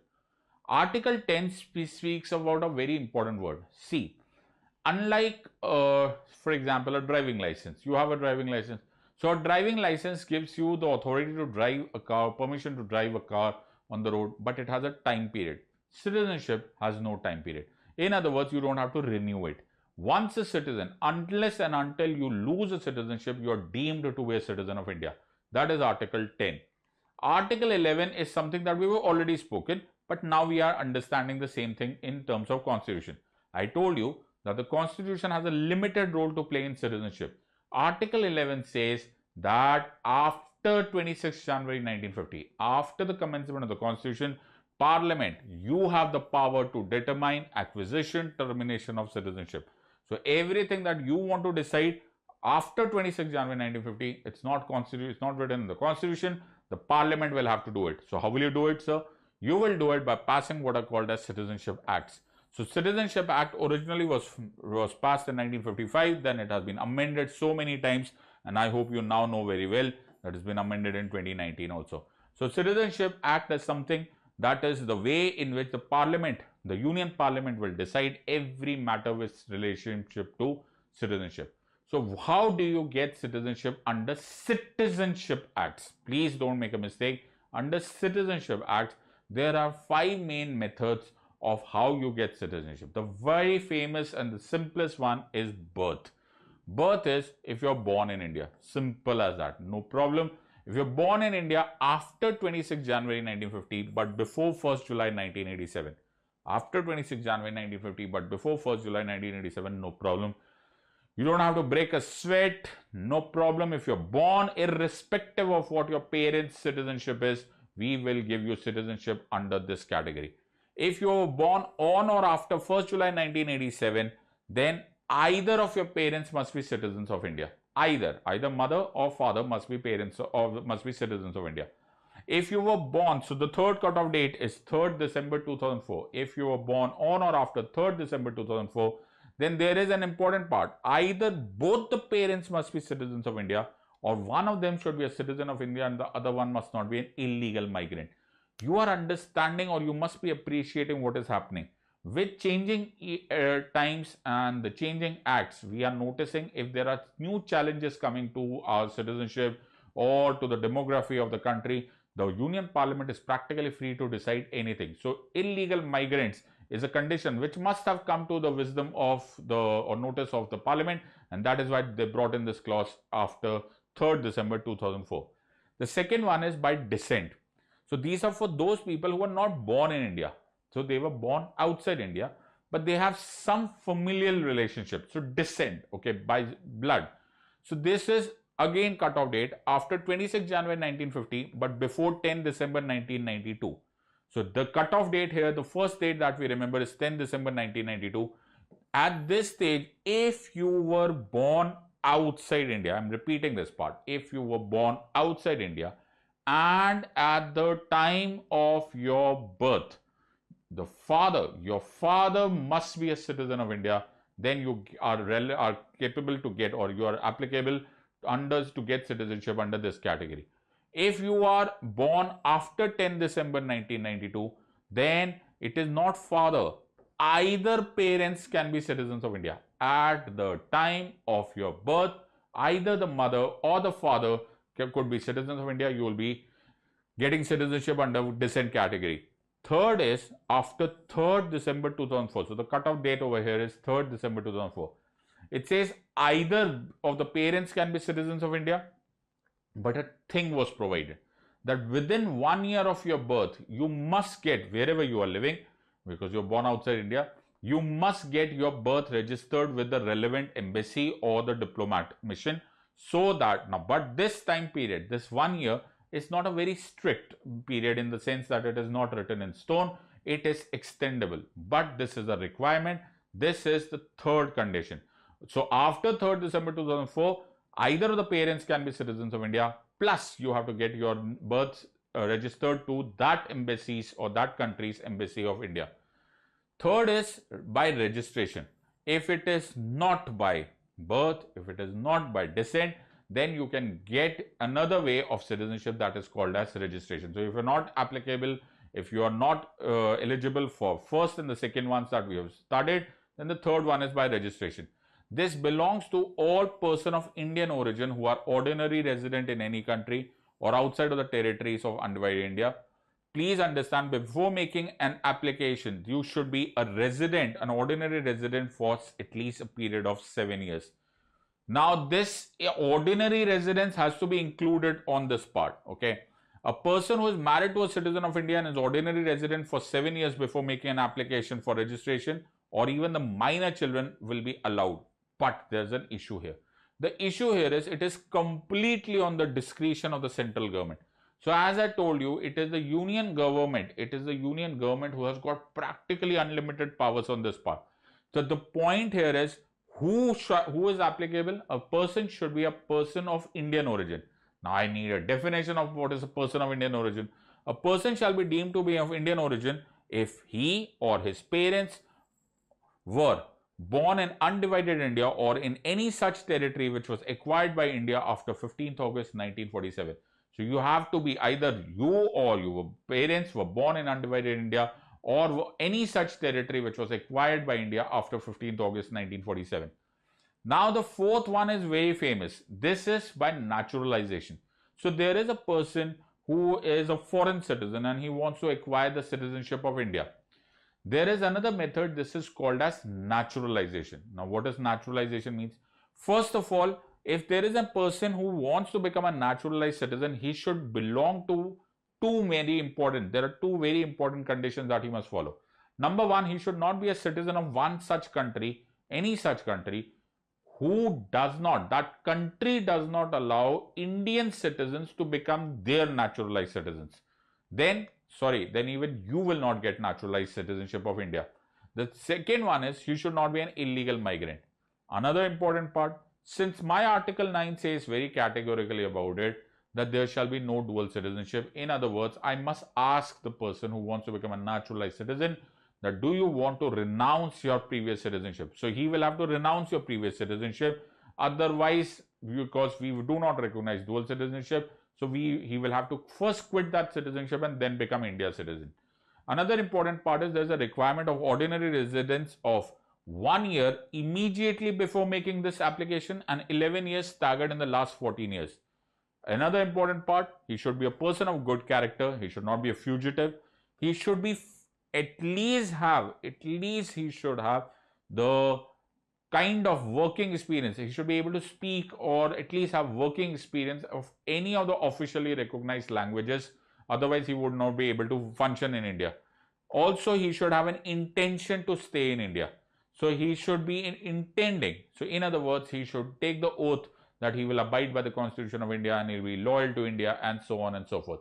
These are the requirements, but even after that, it is completely the central government's discretion that whether they want to give this citizenship or not. Also, it is still the central government's discretion that some of these things are missing. Still, the central government can give the citizenship under naturalization. Last is by incorporation of territory. Now, this is simple. Now, after 15th August 1947, also India has acquired certain territories. For example, Goa, for example, Puducherry, etc. Any such areas is called as incorporation. Now, what will the Parliament do? Parliament will pass a relevant law so that all the citizens of all those areas which were acquired subsequently will be given citizenship. The terms and conditions will be decided by the Union Parliament. So, this is with the fifth one, that is incorporation. In the same way that we have a citizenship being granted, there is also a possibility of loss of citizenship. The first one is called as renunciation. Now, this is simple. Renunciation means I am voluntarily giving it away. What does that mean? I am just voluntarily. I want to surrender citizenship of India. This is called renunciation. So, it's a voluntary step. The second is called as termination. Now, you have to understand this. Termination is an automatic mechanism. What does that mean? You acquire a citizenship of a foreign country. I hope you are understanding. You are absolutely in conflict with Article 9. There is no dual citizenship. So, the moment you acquire some other country's citizenship, you will lose the citizenship of India automatically. That is called as termination. The third one is called as deprivation. Now, what is deprivation? Deprivation is based only, practically it is only utilized for either registration or naturalization. The two mechanisms, registration and naturalization. Now, imagine that you are making a application for naturalization, citizenship by naturalization or citizenship by descent, by registration, and you make or you misleading information, or you lie, or you hide a particular fact, then the government has the rights to deprive you of your citizenship. So, if you are misleading, you are playing a fraud, or you are later on we realize that after acquiring the citizenship of India, you are not loyal to India, you are dealing with an enemy state, we can deprive you of the citizenship which you have acquired by naturalization or by registration. Thus, we have to be very, very clear about this part. Unlike USA, which has got dual citizenship, you are a citizen of USA as well as a citizen of state of USA. India recognizes single citizenship. Indians, all of us are citizens of India. We are not citizens of Punjab, and we are not citizens of Delhi, and we are not citizens of Maharashtra. We are all citizens of India. There used to be a problem of Article 35A, I hope you know, in which there was a separate category of what is called as the citizens of Jammu and Kashmir, but Article 35A has been now abrogated. It's part of history now. So now everyone who is living in India is merely an Indian. So what are the advantages of being of citizenship? Some of the fundamental rights, 15, 16, 18, subclause 2, 19, 29 and 30 are available only to citizens of India. Right to vote, Article 326 is very, very clear about it, is that you will get universal adult suffrage or universal adult franchise only to the citizen. Most of the important part here is all constitutional posts can, president, prime minister, ministers can only be occupied by the citizens. Okay, you can only contest elections if you are citizens of India, and fundamental duties, that is part 4A of the Constitution, is applicable only and only to the citizens of India. So there are considerable advantages of becoming a citizen of any country, and these are, as per our Constitution, the advantages. So you have to understand that when you are reading citizenship, you don't only have to read about the Constitution, you also have to read about parliamentary law. Citizenship Amendment Act 2019 was one very important part, and that shows that later, after the commencement of the Constitution, 26 January 1950, it is entirely up to the Parliament. Today's topic. So today's topic starts with one of the most interesting discussions on polity, and most of the students are very happy reading about it. Although I'm afraid that I must say this, that most of the students just read it very superficially. They don't really understand the essence of it. So to understand the essence of it, it is amongst the most important essence of polity, not only for civil service examination, but for lawyers also, for any student of law. It is very important for you to understand and comprehend what are rights. See, Please pay attention, sit back, relax and enjoy this part. Most of these things which I'm now saying is probably not even written in Lakshmikant, but I can't stop myself from discussing all these parts. So when the concept of rights started, so okay, the word rights or the concept of rights is very, it's not very old, it's not too far back in human history that you can trace the origins of the words rights. In fact, for the longest period there was nothing called as rights, there was only delegation. So there was a concept called as rex lex. What was that? That it was king had all the powers. This was all doctrine of divinity, in the sense that he was the representative of God from up there. Okay, so up there was God and here was the king. Now the king's subjects and the kings himself, okay, they misuse these powers, and this led to a revolt or a rebellion, which ultimately ended in what is called as the Treaty of Magna Carta. The full name is called as Magna Carta Libertatum. This happened on 15th June 1215 AD, and at a place in a field, okay, if you read about it, it's a field, okay, at Runnymede, okay, Windsor, that is in England. These King John of England, they signed a agreement, please understand, and that agreement began what was called as the concept of rights. This agreement was called as Magna Carta. So Magna Carta or Magna Carta Libertatum was the origin of rights for the first time. Very basic rights, but rights started nonetheless. Gradually these rights increased in number, then these rights increased in scope and geography and so on and so forth, and then came the United States of America. 1776, 4 July 1776, we had a huge country formed which is called as the United States of America. Now when America was formed, they also wrote their constitution. It was the first written constitution also. But at that time it was criticized. It was criticized in the words that although there were rights, there was a constitution, it told what the government can do. It did not tell what the government cannot do. In other words, it was not placing a limit on the powers of the state. This concept was brought in by the introduction of Bill of Rights. And this Bill of Rights, the first 10 amendments, I am repeating this part, the first 10 amendments of the Bill of Rights gave rise to what are called as fundamental rights. Now, what are fundamental rights? Fundamental rights will ensure human existence. What is that? It is ensuring human existence. Far later in life, okay, if you fast forward life, then you come to Francis Curra-Lemuelin case and the Mahatma Gandhi case. See, many of these things may not make sense to you, but I'm going to tell you still nonetheless, right, because it is a summary part that I have to finish with all of you. However, it is your duty and you should make sure that if possible, if you're not able to study from yourself, then please join us on our courses. But these are some things that you have to draw connections with.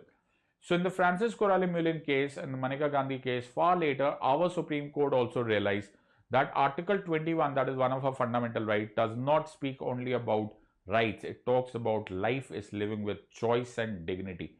Hence, it is ensuring human existence. Then it is fundamental to what? Fundamental to why? Because of the concept here that it is the fundamental law of the land. What is that? It is fundamental law of the land. The very basic law of the land is the constitution of that country. So the same constitution is giving it guarantee. Hence, these rights are called as fundamental rights. These are justiciable. What does that mean? That the courts, right, for example, in our case, the Supreme Court or the High Court has the powers to enforce it. So you can enforce these rights through the courts, hence called as justiciable. When Dr. Ambedkar had the opportunity to write fundamental rights for us, okay, he did not even wait for any amendments. He gave us it in the original constitution itself as part 3 of the constitution, that is from Article 12 to Article 35 of the constitution. So Article 12 to Article 35 of the constitution deals with part 3 of the constitution, and these are what are called as fundamental rights. 12 and 13 are giving you definition, so we'll get to them later. Article 14 to 18 deal with what is called as rights to equality. Rights to freedom are Article 19. Rights against exploitation, rights of freedoms are also sometimes subdivided into rights of protection also. That is Article 20, 21 and 22. So these are with protection. Rights against exploitation are 23 and 24. Rights of religious freedom are 25, 26, 27 and 28. Cultural and educational rights are 29 and 30. Property is 31 and constitutional remedies is 32. Now that leaves us two big parts, 1, 12 and 13, which are giving you definitions. 12 gives you the definition of the word law and 13 gives you the definition or rather description of the words judicial review, and they describe the power of judicial review for Supreme Court and the High Courts. Then you have on the last part of part 3, that is 33, 34 and 35. We will look into these summaries also, but at a later stage. 33, 34 and 35 are exceptions to the rules of fundamental rights. So these are exceptions and they do not actually fall under the same method of studying as from 14 to 32. So we will look at first Article 12, that is state. Now state is a very important part. Now please pay attention. The entire concept of fundamental, why is fundamental rights so important? Fundamental rights is so important because a citizen or an individual is very weak as compared to the decision making power of the state. So state, I hope you understand, will be combining executive, legislative and judiciary. The executive, legislative and judiciary is very powerful, very powerful. In contrast to the state, an individual is very weak. Now, who will protect this individual from the state? The individual will be protected by the concept of fundamental rights. Wow, awesome. So, state is a very important part. Fundamental rights state has very important powers, but the individual also can be protected by the arbitrary use of power by the state by use of fundamental rights. So first I have to know what is a state all about. States means, according to Article 12, it means the government of India, it means the Parliament of India, it means the government of the states, it means the legislature of the states, and any other local authority. I am repeating this part, any other local authority within India or under the control of government of India, or under the control of government of India. So everything, so Parliament is state, yes. Police is state, yes. CBI is state, yes. Army is state, yes. Chief Minister is state, yes. Prime Minister is state, yes. Judiciary is state, in a way, yes. Okay, although we'll get into this at a later stage. The judiciary is not strictly considered to be part of Article 12, but still for the time being you can understand that state is very, very powerful. So Article 12 defines the word state. Article 13 defines or rather describes what is law. It says that if you make any law, any legislation, any amendment, any order, any action which is inconsistent or in derogation with part 3 of the Constitution, then it cannot be law. Now, if you make such a law, then what will the Supreme Court do? Then the Supreme Court or the High Court will strike it down. That is, it will declare it as null and void. So, Article 13 is describing the power of judicial review. That anything which is inconsistent with the Constitution will not be accepted by the Supreme Court or the High Court, and it will be declared as null and void. This is described as the power of judicial review. So why did you put so emphasis on the that word judicial review? Because it is not written. The word judicial review is not written in Article 13. It is described. These are very dangerous questions, and most people are not aware of these things part. So now we will first look at rights of equality. First is Article 14. It talks about two concepts. One is equality before law and the other one is equal protection of laws. So we'll just have a quick division on this part. Equality before law is a negative concept. Equal protection of laws is a positive concept. Equality before law is an English law concept, and the equal protection of laws is an American law concept. Now, why would I say such thing? See, when I say about equality before law, this is something that we have heard of for the longest time. Like how? That there shall be no discrimination in the eyes of law based on status or position. I agree. This is called as equality before law. No discrimination. Because there is no discrimination, I call it as a negative concept. Don't do discrimination. What is equal protection of laws? It says a very different thing. It is a positive concept. It's a reasonable discrimination is allowed. It says like should be treated like. In other words, equals must be treated equals. Unlike should not be treated as like. As an unequal should not be treated as equals. This allows us to do what is called as reasonable discrimination or reasonable classification. So this is very important. Why? Because that will allow us to make special laws for women, special laws for children, special laws for juveniles, special laws for scheduled caste, scheduled tribes. Why? Because everyone cannot be treated equally arithmetically. Anybody who requires a special care, special provision can be given. This is our beautiful concept of the equal protection of laws. So American law says only about equal protection of laws. English law says only about equality before law. Article 14 in India will speak about both of them.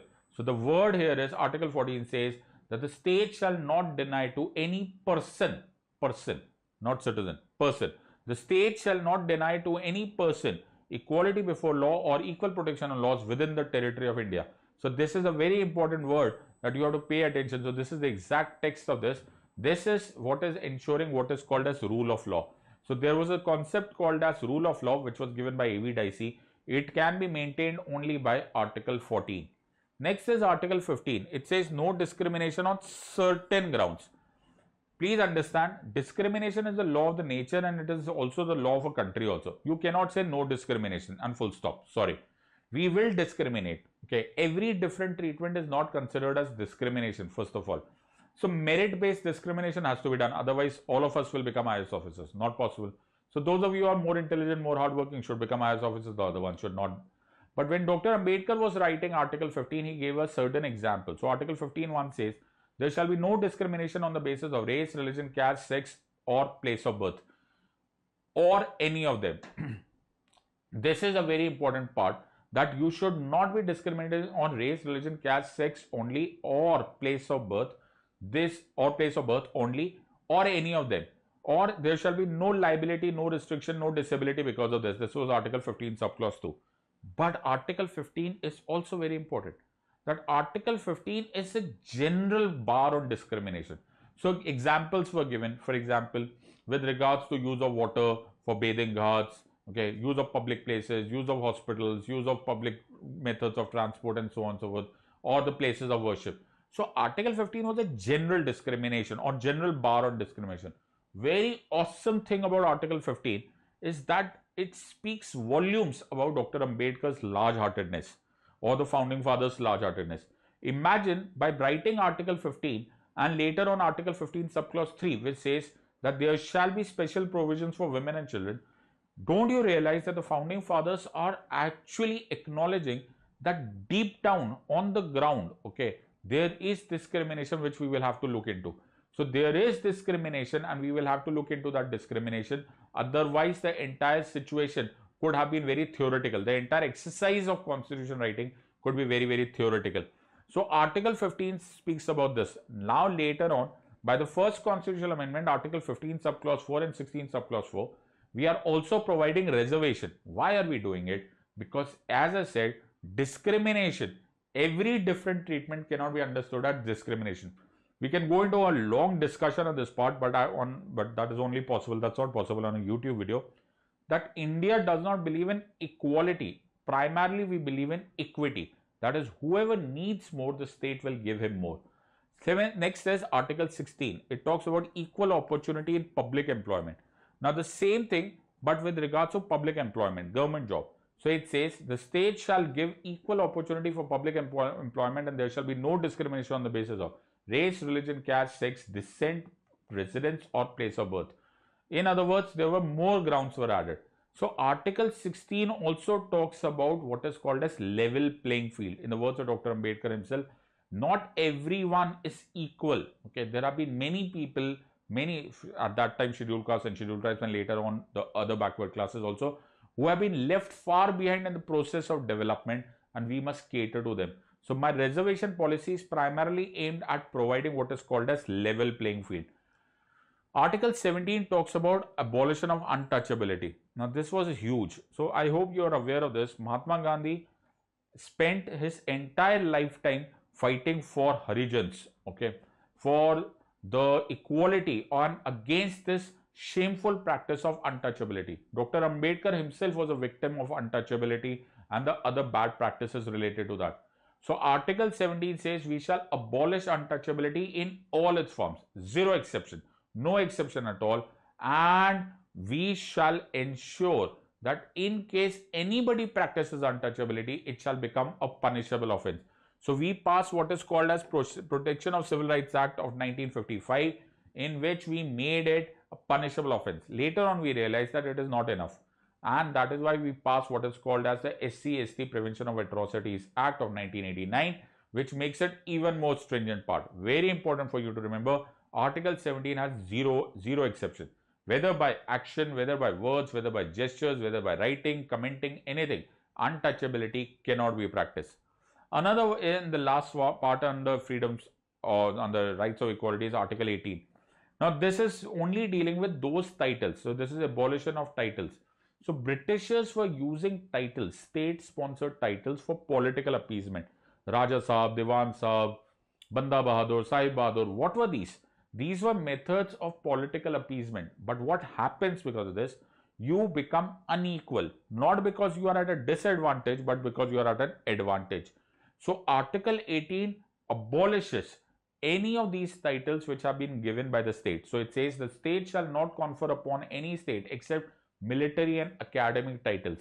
So military titles, yes, captain, major, colonel, general, all of these are absolutely acceptable titles. Why? Because you've earned it by merit. Academic titles, doctor, advocate, chartered accountant, engineer, this you've earned it. These titles are not abolished. The titles which are conferred by the state, which are primarily dynastic titles, which go from one generation to another without doing anything about merit, these titles have been abolished. What is funny about it and what is interesting about it is that there is no punishment, so to say, in case the state gives such a title. All they are asked to do is to withdraw it. So in a way, yes, it is abolished, but unlike Article 17, which makes it a punishable offense, Article 18 does not provide any punishment for that. Also remember, Article 18 subclause 2 says that any citizen of India cannot even accept a title from a foreign state. In other words, Article 18 subclause 2 is applicable to citizens. Till now, 14, 15, 16, 17 is available or is applicable to both citizens as well as non-citizens. These are some fine questions they can ask you from middle. This is proper material. People miss it out. But even though I'm doing summary, but I cannot restrain myself. I cannot stop myself from sharing these things also. These are very important for all of you. So summary here is, these are guaranteed rights, fundamental rights. These are crucial for human dignity and these are justiciable. So the courts can enforce them. Both the Supreme Court and the High Court can enforce them. This is today's topic. We are doing Article 19. I am happy to be doing the summary courses, but if you want to read alongside, you're most welcome. Now, when I said freedom rights, when I say rights of freedom, it comes under Article 19. And when I say Article 19, we have 6 freedoms. Now, 6 freedoms. Why do I say 6 freedoms? Because although the original constitution was written as Article 19(1) A, B, C, D, E, F and G. In other words, there were 7 freedoms under Article 19. However, the 7th one, or rather the Article 19(1) F, has now been repealed by the 44th Constitutional Amendment Act 1978. So you might be wondering what was that? So that right was the right to property. So in the original constitution, so to say, in the original constitution, there were 7 fundamental freedoms that were given under Article 19. That was A, B, C, D, E, F, G. F, the Article 19(1) F has been repealed. Repealed means it has been removed by the 44th Amendment 1978. So if I minus 1, as of today, there are 6 fundamental freedoms given under Article 19. Now, the first one is Article 19(1)A. So, it is Article 19(1)A. It is freedom of speech and expression. This is amongst those freedoms which are most controversial. Usually, it is always debated. Why? Because on the one hand, I as a citizen love my fundamental rights. I want to express through speech and my expression in other ways also. It's a very important, it's a very precious right. And I hope you remember, fundamental rights were nothing else but something that were ensuring human existence. So now I wonder that can I do and express by speech or by words, writing, printing, painting, lithography, or any other means as the words have been interpreted by the Supreme Court? Can I utilize any kind of freedom of speech and expression, or is there any limit to it? Now, this is always going to be a tug of war. On the one hand, the state would ensure that there should be limit, but who determines the limit? Because I would like my freedom of speech and expression to be practically unlimited, but the state would like to create a limit to it. Now, this tug of war will continue. Yes, of course, this tug of war is going to continue, but the judiciary will be interpreting it in its own way, that whether the restrictions placed by the state, I'm repeating the word, whether the restrictions placed by the state on the citizens with regards to the freedom of speech and expression, are they reasonable or not? Now, that brings us to the next point, that who has written these reasonable grounds of restriction? So under Article 19 subclause 2, there are reasonable grounds of restriction. So what are they? Yes, you can exercise your freedom of speech and expression, but don't go against the sovereignty, security, unity, integrity of India. Don't damage the public order, public peace of India. Don't do defamation. Don't do contempt of court. Don't hurt India's foreign relations. Don't go against decency and morality. And also don't do incitement of offense. So I am very, very happy about noticing this, that the same constitution which is giving me freedom of speech and expression is also giving me certain grounds of restriction. And these grounds of restrictions are very important. But whether these grounds of restrictions are reasonable or not is a $1 million question. And that is what the tug of war is all about. So every now and then, and when we do these courses, when you join me on Unacademy Subscription, we'll be able to discuss many of these courses, many of these landmark judgments, classical judgments of the Bennett Coleman versus Union of India cases and the Suckle newspapers cases and so on and so forth, where we notice that it was very important that the Supreme Court acts as an unbiased manner. Okay, it is an unbiased manner whether the grounds of restriction that have been placed on the citizen, are they reasonable or are they arbitrary? And mark my words, when I say about freedom of speech and expression, look at the language. It says that you can express your views, opinions and beliefs by words, writing, printing, painting, lithography or any other means. That also looks at, when I say the word any other means, that will also be inclusive of Twitter and Facebook and the information technology and the same way of social media and so on and so forth. So if you are very aware of this landmark judgments which we discussed too much in detail at later stage, is what is called as the Shreya Singhal versus Union of India case, popularly called as the Twitter Facebook case. In that case also, the Supreme Court placed on, it came under the judicial scrutiny was Section 66A of Information Technology Act. Again coming to the same point, are the grounds of restrictions upon the citizens, are they reasonable or are they arbitrary? Now in this entire context, if I repeat this line, so at the cost of repetition, I'm repeating the same line. I'm saying words, writing, printing, painting, lithography and any other means. Yes, I'm repeating the same thing. Now, do you realize that the word freedom of press does not appear under Article 19? Now that brings me to another question. Do we have freedom of press or not? The idea is, if I go and look at Constitution of USA, if I look at Constitution of USA, then I will notice that freedom of press is expressly mentioned in the Constitution of USA. While if I look at it in India, then freedom of press is implicit. It is implied. You are hiding it from the words. Nowhere in the Constitution of India is the word freedom of press actually written as PRESS, freedom of press. No, but you can understand that. I am not saying that we don't have freedom of press. I am just saying that here we are implying, and over in USA it is expressly mentioned. The next one is Article 19(1)(b). That is freedom of assembly. Now, as the name suggests, assembly means coming together. So you as citizens have the freedom to take out marches, processions, rallies, all right. Now, the word that is used in the Constitution is very, very beautiful. It is that this assembly should be peaceable and without any arms. Now, that is a very beautiful line. Why? Because your freedom of assembly can also be placed under reasonable ground of restriction, which is Section 144 CRPC, can be utilized to enforce that. So during this coronavirus lockdown, this is something that you must have heard of much often. In fact, at various places in India, even as of now, there is section 144 Criminal Procedure Code already in force. So what is 144 CRPC? I've already made a detailed video of that on YouTube. You might as well like to watch that video. However, what is section 144? That by an executive order, the district administration can place that particular district or a few police stations in that district as required under what is called as the curtailing of assembly. What does that mean? There can be restriction of X number of people. That number can be decided.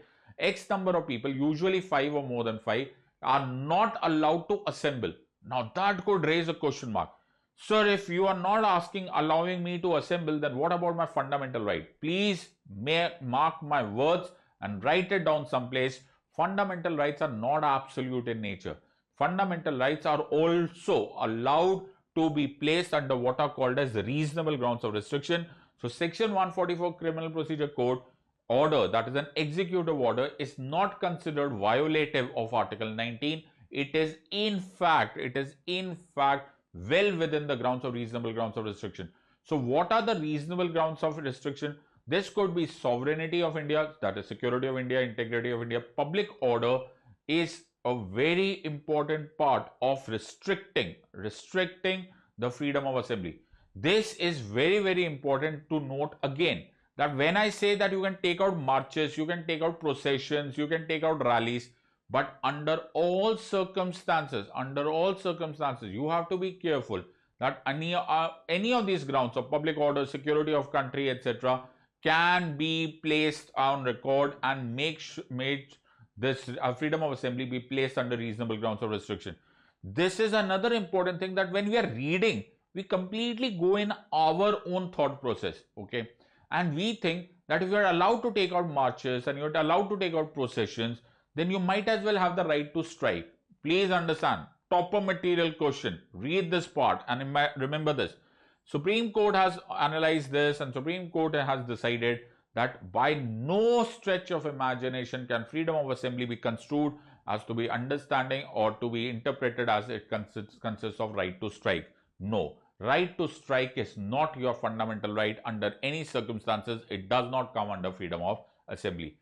The third is freedom of association. So Article 19(1)(c) is freedom of association. Now what is this freedom of association says? Freedom of association says, as citizens, you can form groups, you can form associations, you can form companies, you can form political parties. These are all your fundamental rights. Now that brings us to a new question. Does that mean, sir, that I can form any association and there is no ground of restriction?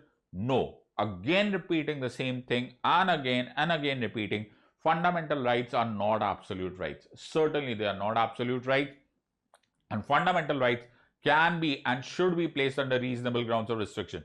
So there is again security of India, public order and morality. These are three reasonable grounds of restrictions on the basis of which I can restrict your freedom of association if I am the state.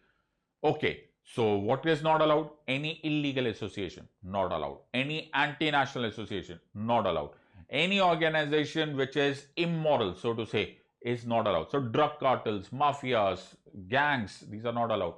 Terrorist organizations, certainly not allowed. And how will you manage that? No problem. We have different acts like the Unlawful Activities Prevention Act of 1967, which has been amended in 2019. I'm sure that you are aware of this current affairs. If not, I've already made a video of that. Please watch that video. So Unlawful Activities Prevention Act of 1967 as amended in 2019 allows the central government to declare your organization or any such organization which is either hampering the security of India, public order or morality as a banned organization.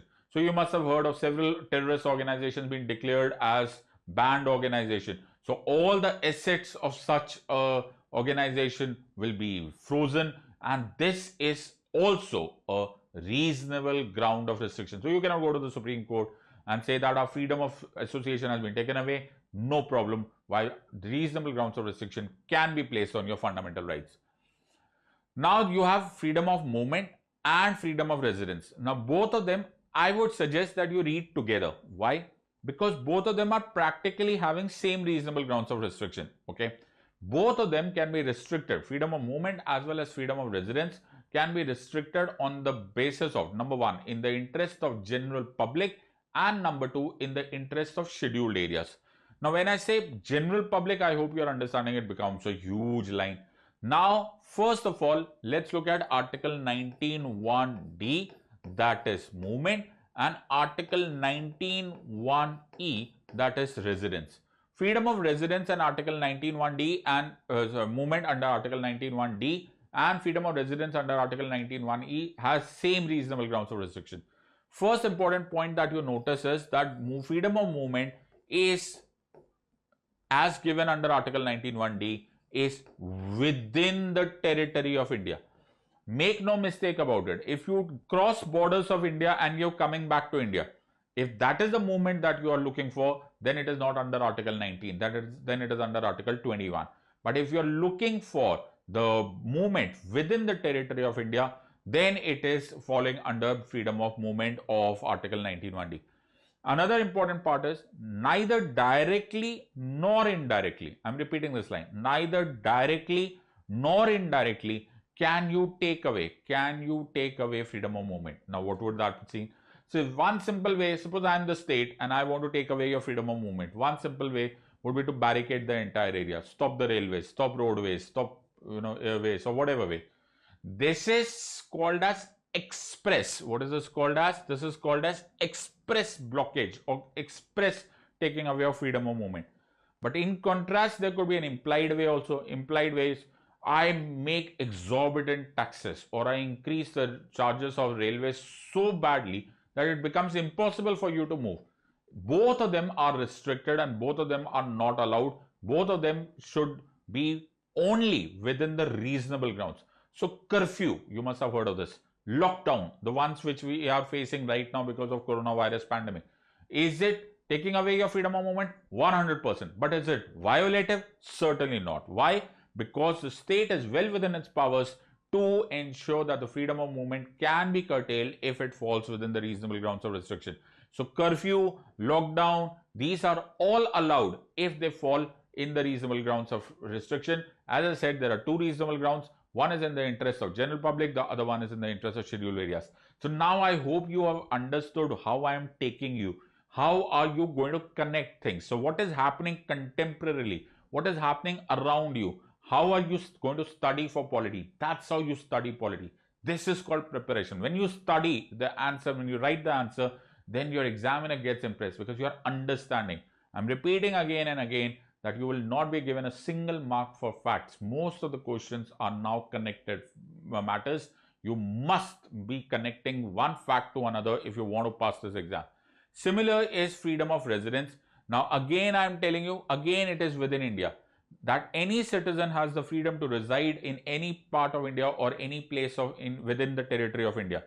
Now there are certain restrictions here also. That means there are reasonable grounds of restrictions also. So diplomatic areas, military areas, classified secret areas, protected areas, these are areas in which you cannot be residing. And of course, there was a very important exception to that was Article 35A. So Article 35A, which I'm sure now rests in history after 5th August 2019, was the ones which gave special residence rights for citizens of Jammu and Kashmir. So this was Article 35A, which was giving special rights to the citizens of Jammu and Kashmir that only they can buy property and land in the state of Jammu and Kashmir. Of course, you know now that after the parliamentary abrogation and the Jammu and Kashmir Reorganization Act, now this has become history. So now, as of now, we can say that the entire country, almost practically the entire country, comes under freedom of residence. So this, when I'm said almost, some of you might be doubtful about what is this almost, because there are certain other areas in India still which have got reasonable grounds of restriction with regards to freedom of residence. Of course, they come under Article 371 in certain states and in some other places for the protection of local interests, right? However, do not mix them up with Article 35A, which was specifically only for Jammu and Kashmir. Another and the last one is Article 19(1)(g. It says freedom of profession. It says that any person is free to take up any occupation or do any kind of trade, any kind of profession. Now this is Article 19(1)(g). Now this is slightly to be studied in detail, in the sense that there are reasonable grounds of restriction here also. So for example, there are certain academic qualifications that you need, of course. Then illegal and immoral professions will not come under this ambit.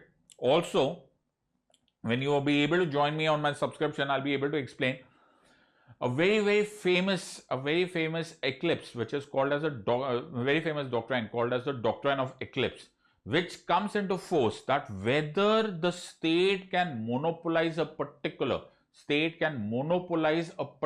profession or a particular trade or not. So the Honorable Supreme Court has dealt with this in huge details in what are pre-constitutional laws and post-constitutional laws. As of now, please understand, for your limited understanding, because this is not given in Lakshmikant by any standards, okay, you must understand that only pre-constitutional laws must be dealt by under doctrine of eclipse. But minus that, except if the state wants to monopolize a particular business, you have all the freedom to take up any occupation or to practice any trade or any business. This is freedom of profession. This is provided under Article 19(1)(g). Okay, so these are the different articles which are given under freedoms which are given under Article 19. A very important part for all of you to remember: Article 19 stands on a completely different footing. Why do you say so?